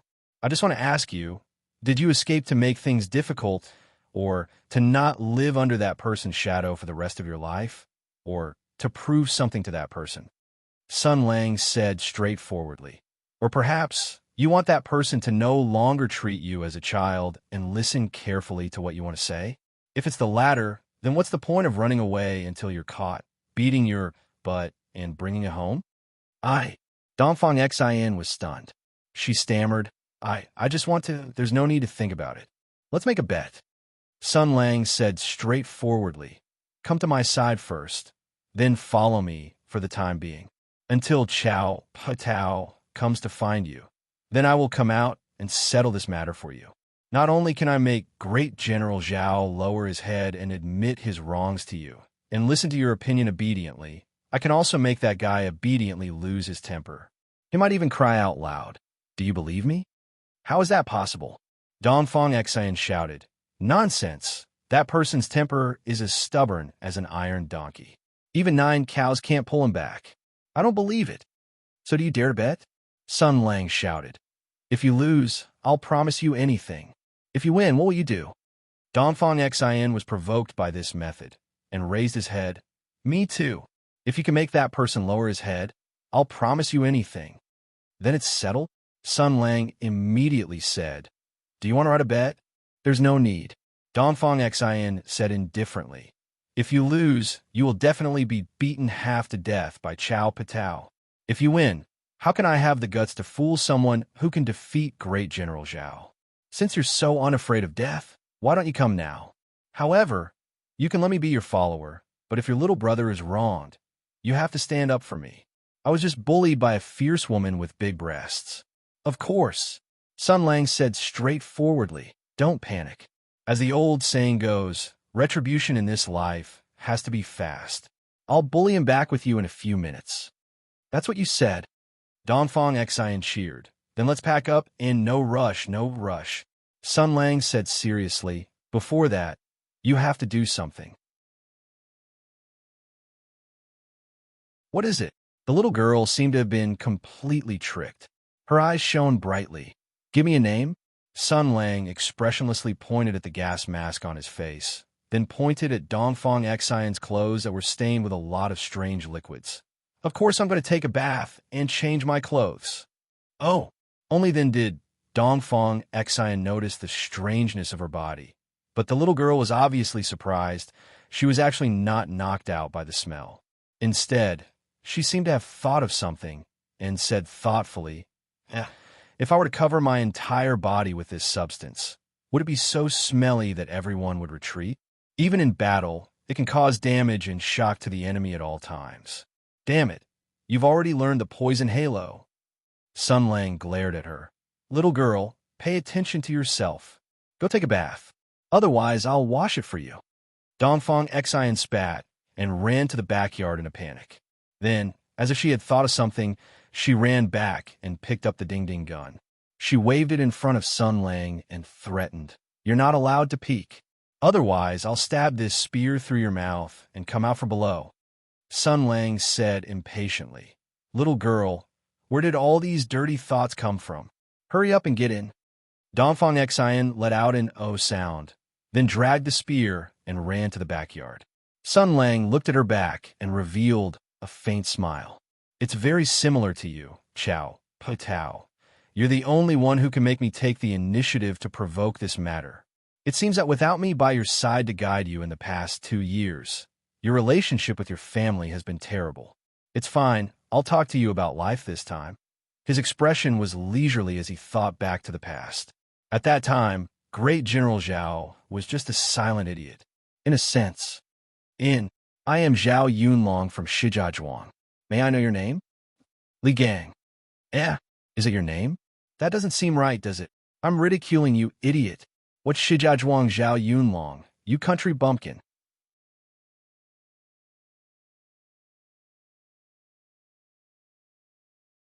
Chapter 92. This was the third time that Zhang Yinluo had run to the door and looked around. Zhao Feihuang glanced at the disappointed Ms. Zhang. If you're worried, you can go out and have a look. Who's worried about him? Zhang Yinluo said loudly. I'm just impatient. Impatient? Why hasn't he come back after so long? Who knows? Zhao Feihuang covered her mouth and chuckled. Maybe he had a good chat with her and became good friends. Then, he found that she was more suitable to be an employee and partner in the firm than someone else. So, he officially sent her an invitation to join the firm. Then, he threw away a woman who had nothing but her breasts like throwing away an old shoe. Ha ha ha ha. Zhang Yinluo stared at Zhao Feihuang. The slightly thick-skinned former civil servant finally realized the obvious hostility of Ms. Zhao. Under the effect of some inexplicable antagonistic psychology, her hostility slowly burned. Her previous admiration for Ms. Zhao had long been forgotten. Ms. Zhao, I have nothing to do with Sun Lang. You don't have to be jealous of this inexplicable thing. You're lying. Ms. Zhao pointed at Zhang Yinluo's breasts and shouted, If you don't covet my Sun Lang, why do you have such big breasts? You're a cow spirit. You're a monster. I think you're the legendary, unreasonable spirit. Zhang Yinluo was so angry that she laughed. What do you want me to do to make you believe me? Zhao Feihuang crossed her arms in front of her chest and raised her chin. Her sloppy appearance was somewhat similar to Sun Lang's. Obviously, she imitated him deliberately. Yes, you said you don't covet my Sun Lang. Prove it to me. Zhang Yinluo frowned. How can I prove it? Ms. Zhao, I used to respect you very much. Although that kind of thing happened, I didn't hate you. I know you seem to have a good impression of Sun Lang, and I won't judge your love life. If you can marry him, I'm willing to give you my blessings. The reason why I resigned from the Sixth Fan School and followed him was to learn something and understand some principles. Other than that, it has nothing to do with love affairs. I don't want to become enemies with you because of this matter. Her expression was sincere, and her tone was sincere. My sinful heart can be seen by the sun. Ms. Zhao, I really don't want to be at daggers drawn with you over this kind of thing, and be at odds with you. Zhao Feihuang was stunned for a moment. It seemed that she didn't expect Zhang Yinluo to take such a soft approach. For a moment, she didn't know how to respond. Zhang Yinluo saw that there was hope. She quickly struck while the iron was hot. She took a step forward and said sincerely, I'm willing to prove that what I said is true. How about this, Ms. Zhao? When Sun Lang comes back, I'll clarify this matter in front of him. No. Zhao Feihuang suddenly lowered her head and said softly, Men love face the most. If you say that, you'll embarrass him and make everyone embarrassed. How are we going to get along in the future? Moreover, he will definitely think that I forced you and will definitely blame me. You were forcing me just now. Zhang Yinluo complained in her heart. However, when she saw Zhao Feihuang's soft and weak appearance, she couldn't bear it and said softly, Then what should I do? How can I make you feel at ease? If it's a method, there's one. Zhao Feihuang raised her head with an expectant and naive look on her face. She blinked her eyes and said, Younger sister Yinluo, you just have to cut off your troublesome breast. Is that okay? Then I'll... Zhang Yinluo suddenly reacted. Looking at Zhao Feihuang's sneaky look and whistling, she couldn't help but fly into a rage. Are you kidding me? Zhao Feihuang nodded repeatedly. Yes, it's really fun. Zhang Yinluo suddenly felt a surge of anger and roared. So you don't have the slightest intention of reconciling with me? You mean that you want to hurt each other until the end? Yes, I've been teasing you from the beginning. As for why you ask, Zhao Feihuang blinked and smiled slyly. Of course, it's because Sun Lang likes to tease you. I'm not a fool. Your breasts are so big and you came first. I don't know why he can touch you casually. You have such a big advantage. Why would I overestimate myself and compete with you on the same stage now? Of course, I'll follow Sun Lang's footsteps and let him have a good impression of me.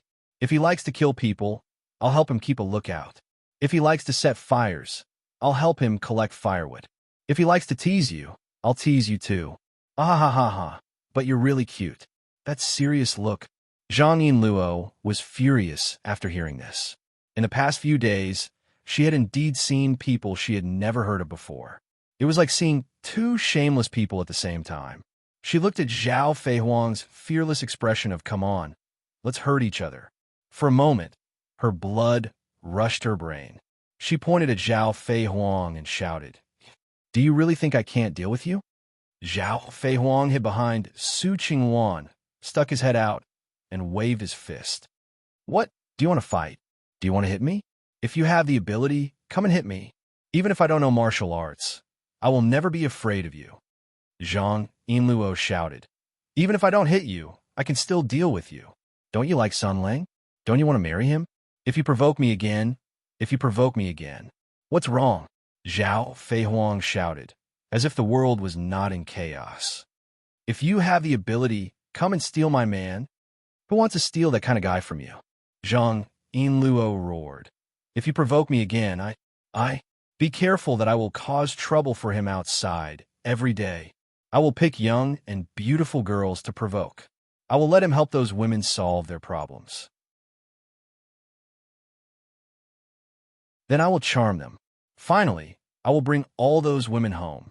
I will constantly create competitors for you, so that you can't cry even if you want to." Zhao Feihuang first took a breath of cold air, and then pointed at Zhang Yinluo. "Woman, you actually use this kind of method to perish together. Believe it or not, after a while, the one who can't cry will be you. I told you that I would never like that kind of man." Zhang Yinluo shouted, "If you talk nonsense again, I will really do it." Zhao Feihuang was also angry. "You said it as if you didn't do it. Just now, you urged him to provoke girls. You are so shameless to say this." Zhang Yinluo sneered. "That crazy woman? Let me tell you, it's absolutely impossible.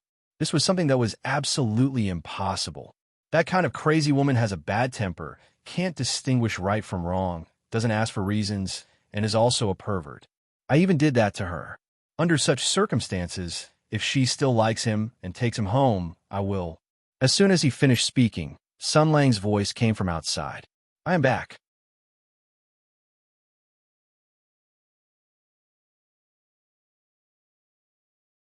Chapter 93.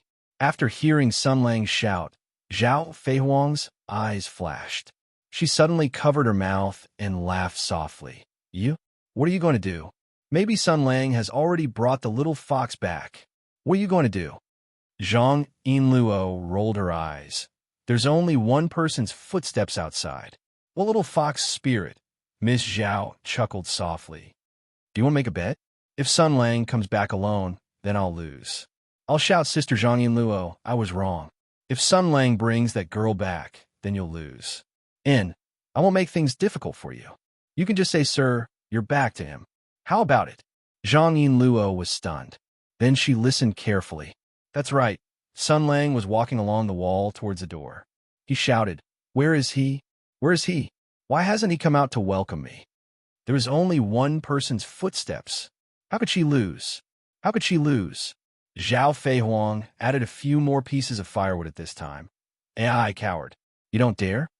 Zhang Yinluo thought of Miss Zhao's previous provocative actions.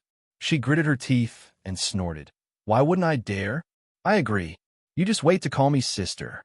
At this time, Sun Lang pushed open the door and walked in. There was only him. Zhang Yinluo snorted and looked at Zhao Feihuang proudly. "Do you see? People who have never practiced martial arts have ears like an 80 or 90-year-old woman. They can't even tell if there's one or two people walking over." Zhao Feihuang smiled, but didn't say anything.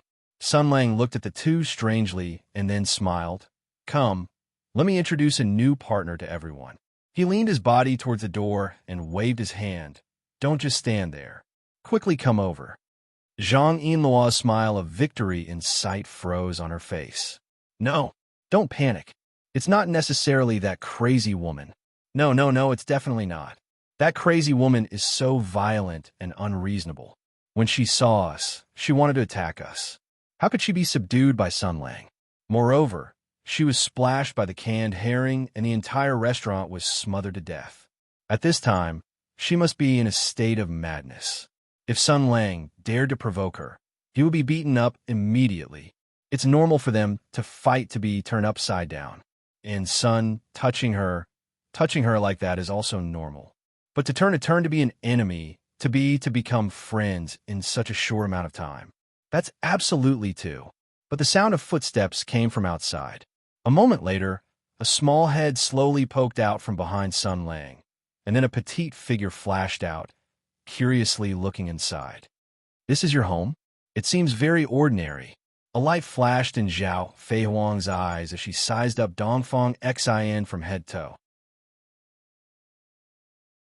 Then, her gaze landed on her short skirt and her slender and beautiful legs. Although it was a little bold, the legs wrapped in white silk fabric did indeed have a special and novel sense of beauty, especially when Sun Lang's gaze was always looking there as if nothing had happened. Seeing all of this, Miss Zhao seemed to be deep in thought as she smiled.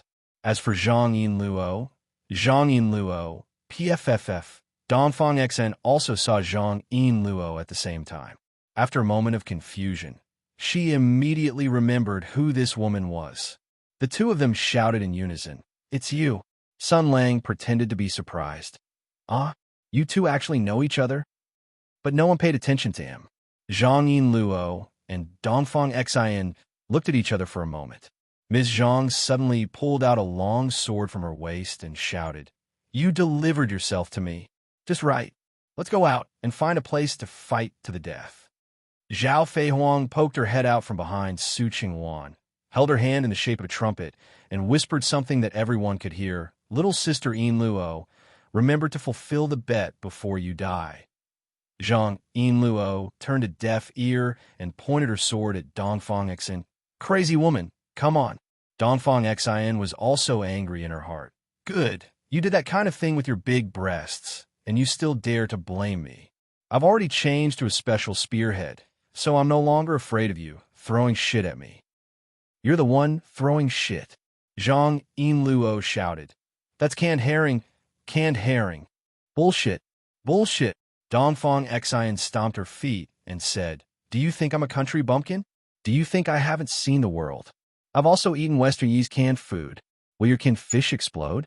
Is your canned fish still wrapped in firecrackers? You vicious woman did such a thing to me. So don't blame me for using the same method to repay you." Zhao Feihuang clicked her tongue and said, "What a vicious woman." Not only did she not keep her word, but she also used such an excessive method to treat a little girl.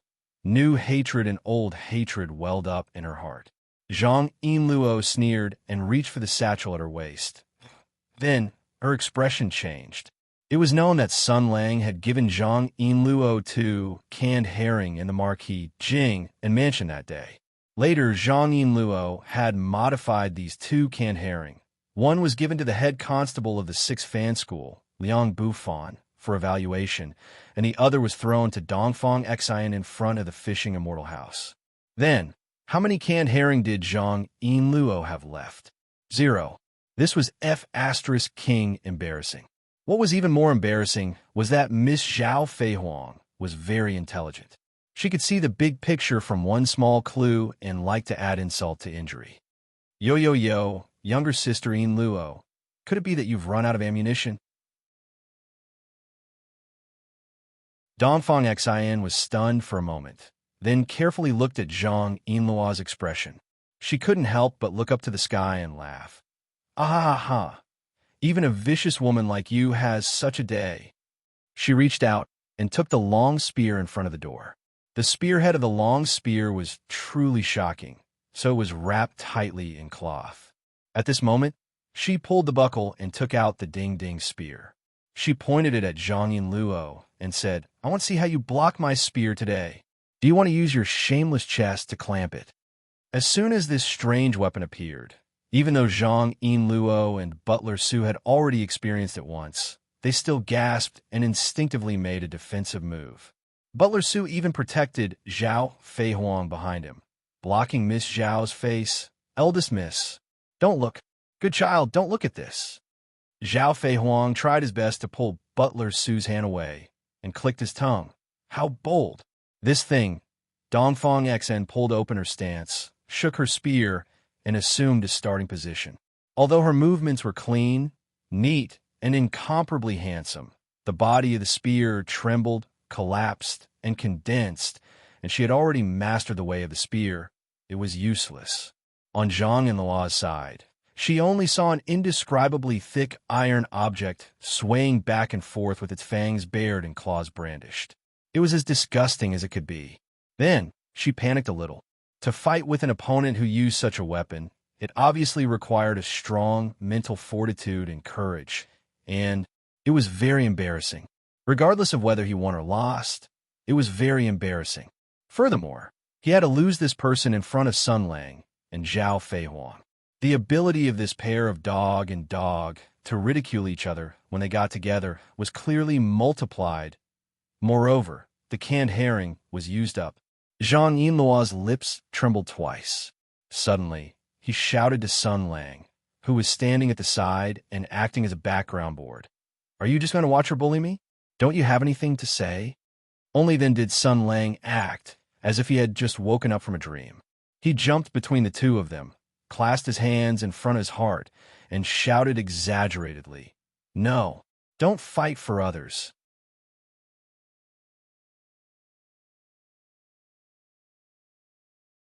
Chapter 94. So, that's the general situation. Sun Lang sat on the main seat. His tiger-like body shook, and the domineering aura of the head of the family overflowed. Let us welcome comrade Dongfang Xin into our big family. Everyone, let's applaud. Zhao Feihuang began to clap her hands. Su Qingwan followed eldest Mrs. Lead and also began to clap. However, Zhang Yinluo remained unmoved. In fact, she and Dongfang Xin had always been in a state of mutual hostility, and from the beginning to the end, they had been glaring at each other. Until now, Miss Zhang finally could not hold it in anymore. She slammed the table and jumped up. Wait a minute. Stop for a second. Why did you let her join? Why are you randomly bringing people home? Without waiting for Sun Lang's reply, Miss Zhao began to unravel the situation in a strange manner. I don't know who said that they wanted to provoke girls everywhere so that Sun Lang could bring them all home. Hearing this, Sun Lang was both surprised and happy. What? Yinluo, you're actually so righteous? Could it be that you're the kind of person who, as long as I have you in my heart, doesn't matter how many women I marry? I mean, a good woman? At the same time, Dongfang Xen imitated Sun Lang and dug his nose, looking like a little hooligan. Are you dissatisfied with my joining? Zhang Yinluo was being attacked from three sides. Even if all three mouths could speak, most of them would not be able to say anything. Unknowingly, the people in the room had all formed an alliance to target her. She was both anxious and angry, pointing at the spear that Dongfang Xin had placed to the side. She shouted, She brought that kind of shameless thing out. Aren't you afraid of losing face? Sun Lang said, No, don't look at this kind of thing with prejudice. Do you know that the history of this thing can be traced back to the organ worship of the ancient times? This is an artifact made by imitating a certain organ of a man. It symbolizes the primitive instinct of reproduction and inheritance. Without it, human beings would have been extinct long ago. You wouldn't have been able to give birth to them. Moreover, the empire was founded after Hutu and worshipped the earth. This Hutu empire can also be called the country of Pa and Beep. In this kind of political environment, you actually dare to turn this thing into a shameless thing. You are slandering the country. Do you know that? The one who slandered the country is you. Then let's not talk about state affairs. Let's talk about the people. Sun Lang took the spear into his hand and removed the spearhead. This kind of thing, the military grade, is called the spearhead. The civilian grade is called Mr. Horn. I remember you seem to know this kind of thing. Don't underestimate this kind of thing. I don't know how many lonely girls have tasted their first taste with it. I don't know how many lonely women have been comforted by it. I don't know how many couples have been fulfilled by it. I don't know how many winners in life have used it as an aid to reconcile the needs of their concubines. He said earnestly, think about it. Other than me, who is gifted and can surpass the Yellow Emperor, who can fight 30,000 men a day, how much can other men, even if their words are made of iron? Do you think they could do anything? Men, after all, have limited abilities. As the saying goes, there are cows that are tired to death, but there are no fields that are ruined by plowing. An excellent man wants to satisfy his lover while ensuring his health, so it is understandable that he uses some special tools and equipment. Therefore, this kind of thing has a lot of value. There was once a great thinker named Sun Tzu who put forward his views on this matter. He said, Sun Lang gave Zhang Yinluo a thumbs up and smiled proudly. A gentleman's nature is not unusual, and he is good at making use of things. Reality had proven that when it came to the thickness of his skin and the bottom line of his shamelessness, even if the four girls were added together, they still wouldn't be Sun Lang's match. After hearing his crazy words, the girls' faces all turned red. Zhang Yinluo stomped her feet and said, All right, anyway, you are the boss, and you have the final say, but don't blame me for not reminding you. When you go out to carry out a mission and face the enemy, you raise the fire qilin, I pull out the Jinghong sword, and then this guy suddenly raises such a shameless weapon. If you are not afraid of being laughed at by the enemy, just do it. If you're not afraid of being embarrassed, then just do it. Sun Lang gave him a thumbs up and laughed heartily. You don't have to worry about that at all, really. Dongfang Xian seemed to have thought of something, and with a smile on his face, he stood beside Sun Lang and nodded. And don't worry, don't worry. Zhang Yinluo stared at Sun Lang and Dongfang Xian, instinctively feeling that something was wrong. In that case, there shouldn't be any problems, right? Sun Lang nodded. So from now on, Comrade Dongfang Xian is one of us. Everyone should get along well. Is there any other problem? Zhao Feihuang raised his hand and shouted, I have a question. I have a problem. She pointed at Zhang Yinluo and shouted, I just made a bet with Sister Yinluo. Welcome, Comrade Dongfang Xian. Zhang Yinluo suddenly shouted. She rushed in front of the spear girl, held the girl's hand, and said sincerely, Although you attacked me indiscriminately before, I also did something very excessive to you, so I should apologize to you. Now that you've joined us, we're family. In order to express my apology, how about I treat you to a meal? Sure. I also want to apologize to Big Sister Yinluo. Dongfang Xian smiled sweetly, then turned her head to the side and said to Zhao Feihuang in a childish voice, Big Sister Feihuang, what was the bet you were talking about just now? I remember now. There's one more thing. Zhang Yinluo rushed in front of Sun Lang and grabbed the ranger's right hand. Don't forget the most important thing. The most fundamental reason for today's matter is that we are looking for a new office. As expected, it's important to do business, right? So what should we do next? Sun Lang smiled and said, Comrade Dongfang Xian is very righteous and is willing to contribute the ancestral chrysanthemum house, while the immortal fishing house that we bought as our office. The next step is to clean up the restaurant, redesign it, and renovate it. There's no time to lose. Let's set off now and go on a field trip. Zhang Yinluo's face lit up, and she nodded repeatedly. Then Sun Lang turned his head and said to Zhao Feihuang, So, what is the content of the bet? Really, you guys are always entangled in such details and doing such boring things. Zhang Yinluo stomped her feet. She turned her gaze to the last hope, Butler Sue. Big Sister Sue, let these boring guys continue to waste time here. How about we go take a look at the immortal fishing house? Butler Sue looked embarrassed, but when Miss Zhao looked back with a smile, Su Qingluan's position was clear in an instant. Well, Miss Zhang, let's talk about the bet. You. Zhang Yinluo looked around, suddenly covered her face, and pretended to cry as she rushed out. "You're all bullying me. I don't want to play with you anymore. I don't want to play with you anymore."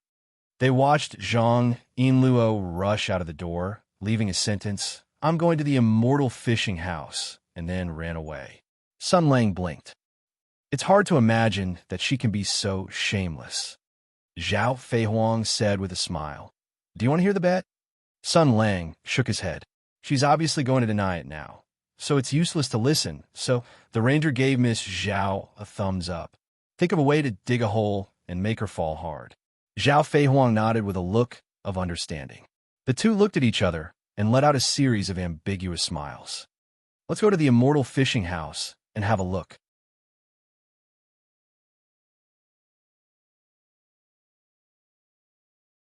Chapter 95.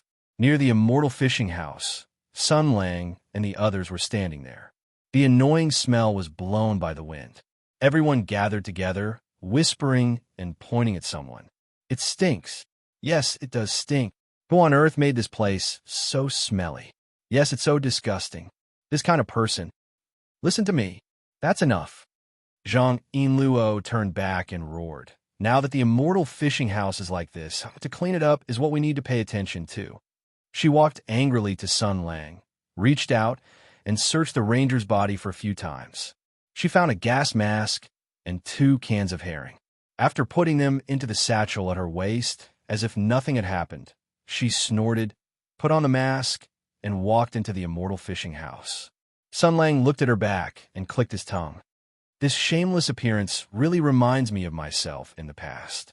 Considering the current environment of the fishing immortal building, he specially brought a few gas masks with him before leaving. After distributing them to everyone followed him into the building. Zhao Feihuang and Su Qingwan were both professionals and knowledgeable. As soon as they entered the building, they looked around. Miss Zhao looked at the surrounding environment and nodded. "The location is really good.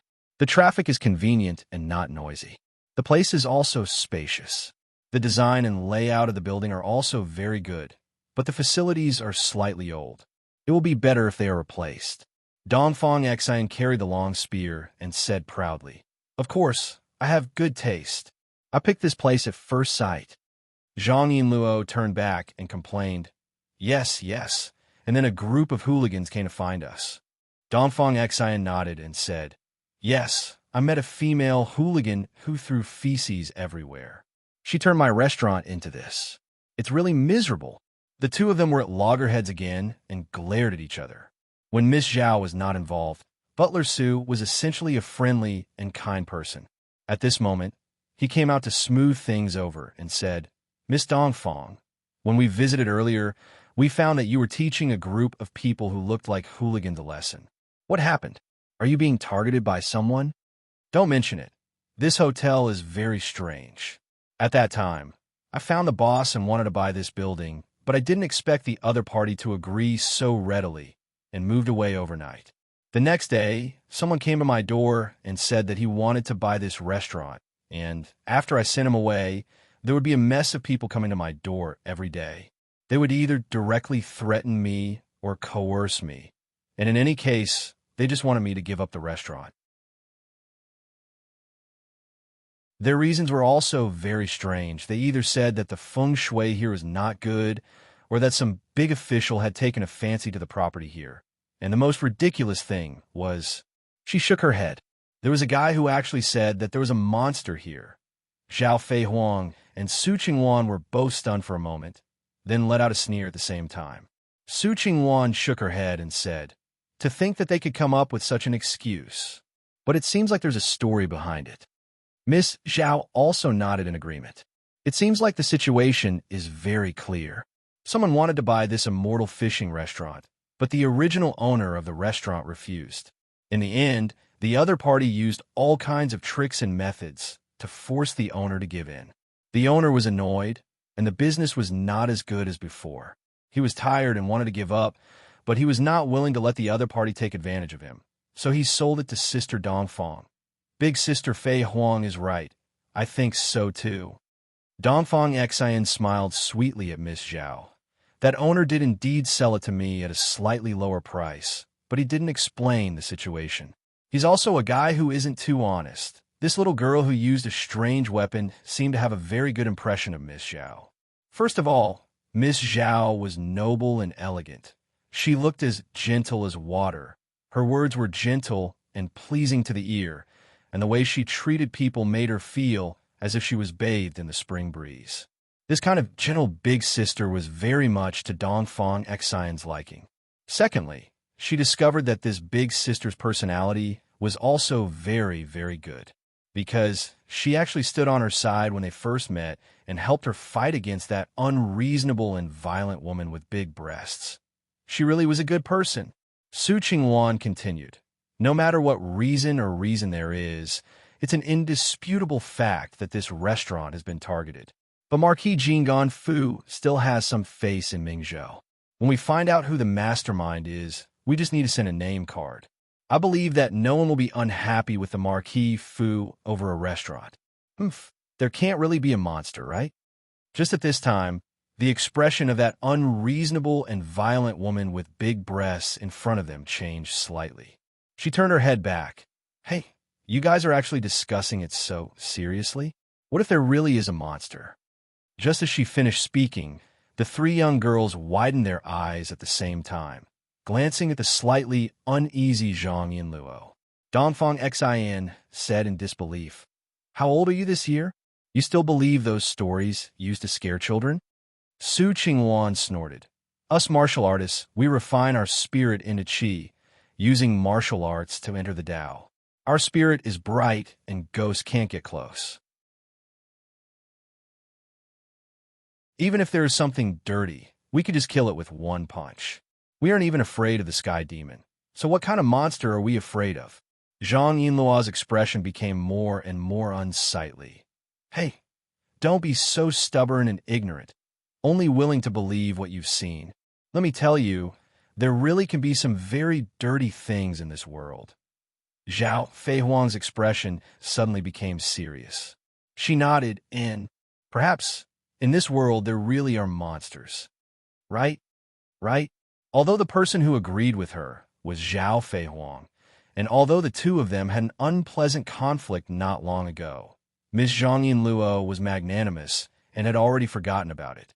At this moment, as if she had met a like-minded partner, she nodded in agreement. You think so too, right? Maybe there really are some monsters in this world. That's right, that's right. Zhao Feihuang glanced at Zhang Yinluo's chest, then said to Dongfang Xian and Su Qingwan, I think this woman is a cow that is cultivated into a spirit. Don't you think so? As soon as he finished speaking, Dongfang Xian had already given him face and laughed out loud. Zhang Yinluo was so angry that her face turned red. You woman, eh? She turned her head to look at Sun Lang, who had been watching the show from the beginning, and said angrily, You're also watching me make a fool of myself. It's funny, isn't it? Sun Lang spread out his hands and said, No, there are indeed monsters in this world. I once saw a bat spirit that came from the Western continent. Her name was Remy or something. She was good at divination, and her fortune-telling was very accurate. This kind of words that were very characteristic of Sun Lang was treated as nonsense by Zhang Yinluo. She stomped her feet and said, You're talking nonsense. If there really is a monster, you won't even be able to cry. You're tuning in to the Warrior Lore YouTube channel. Don't forget to subscribe and join us on this journey to catch the most captivating stories.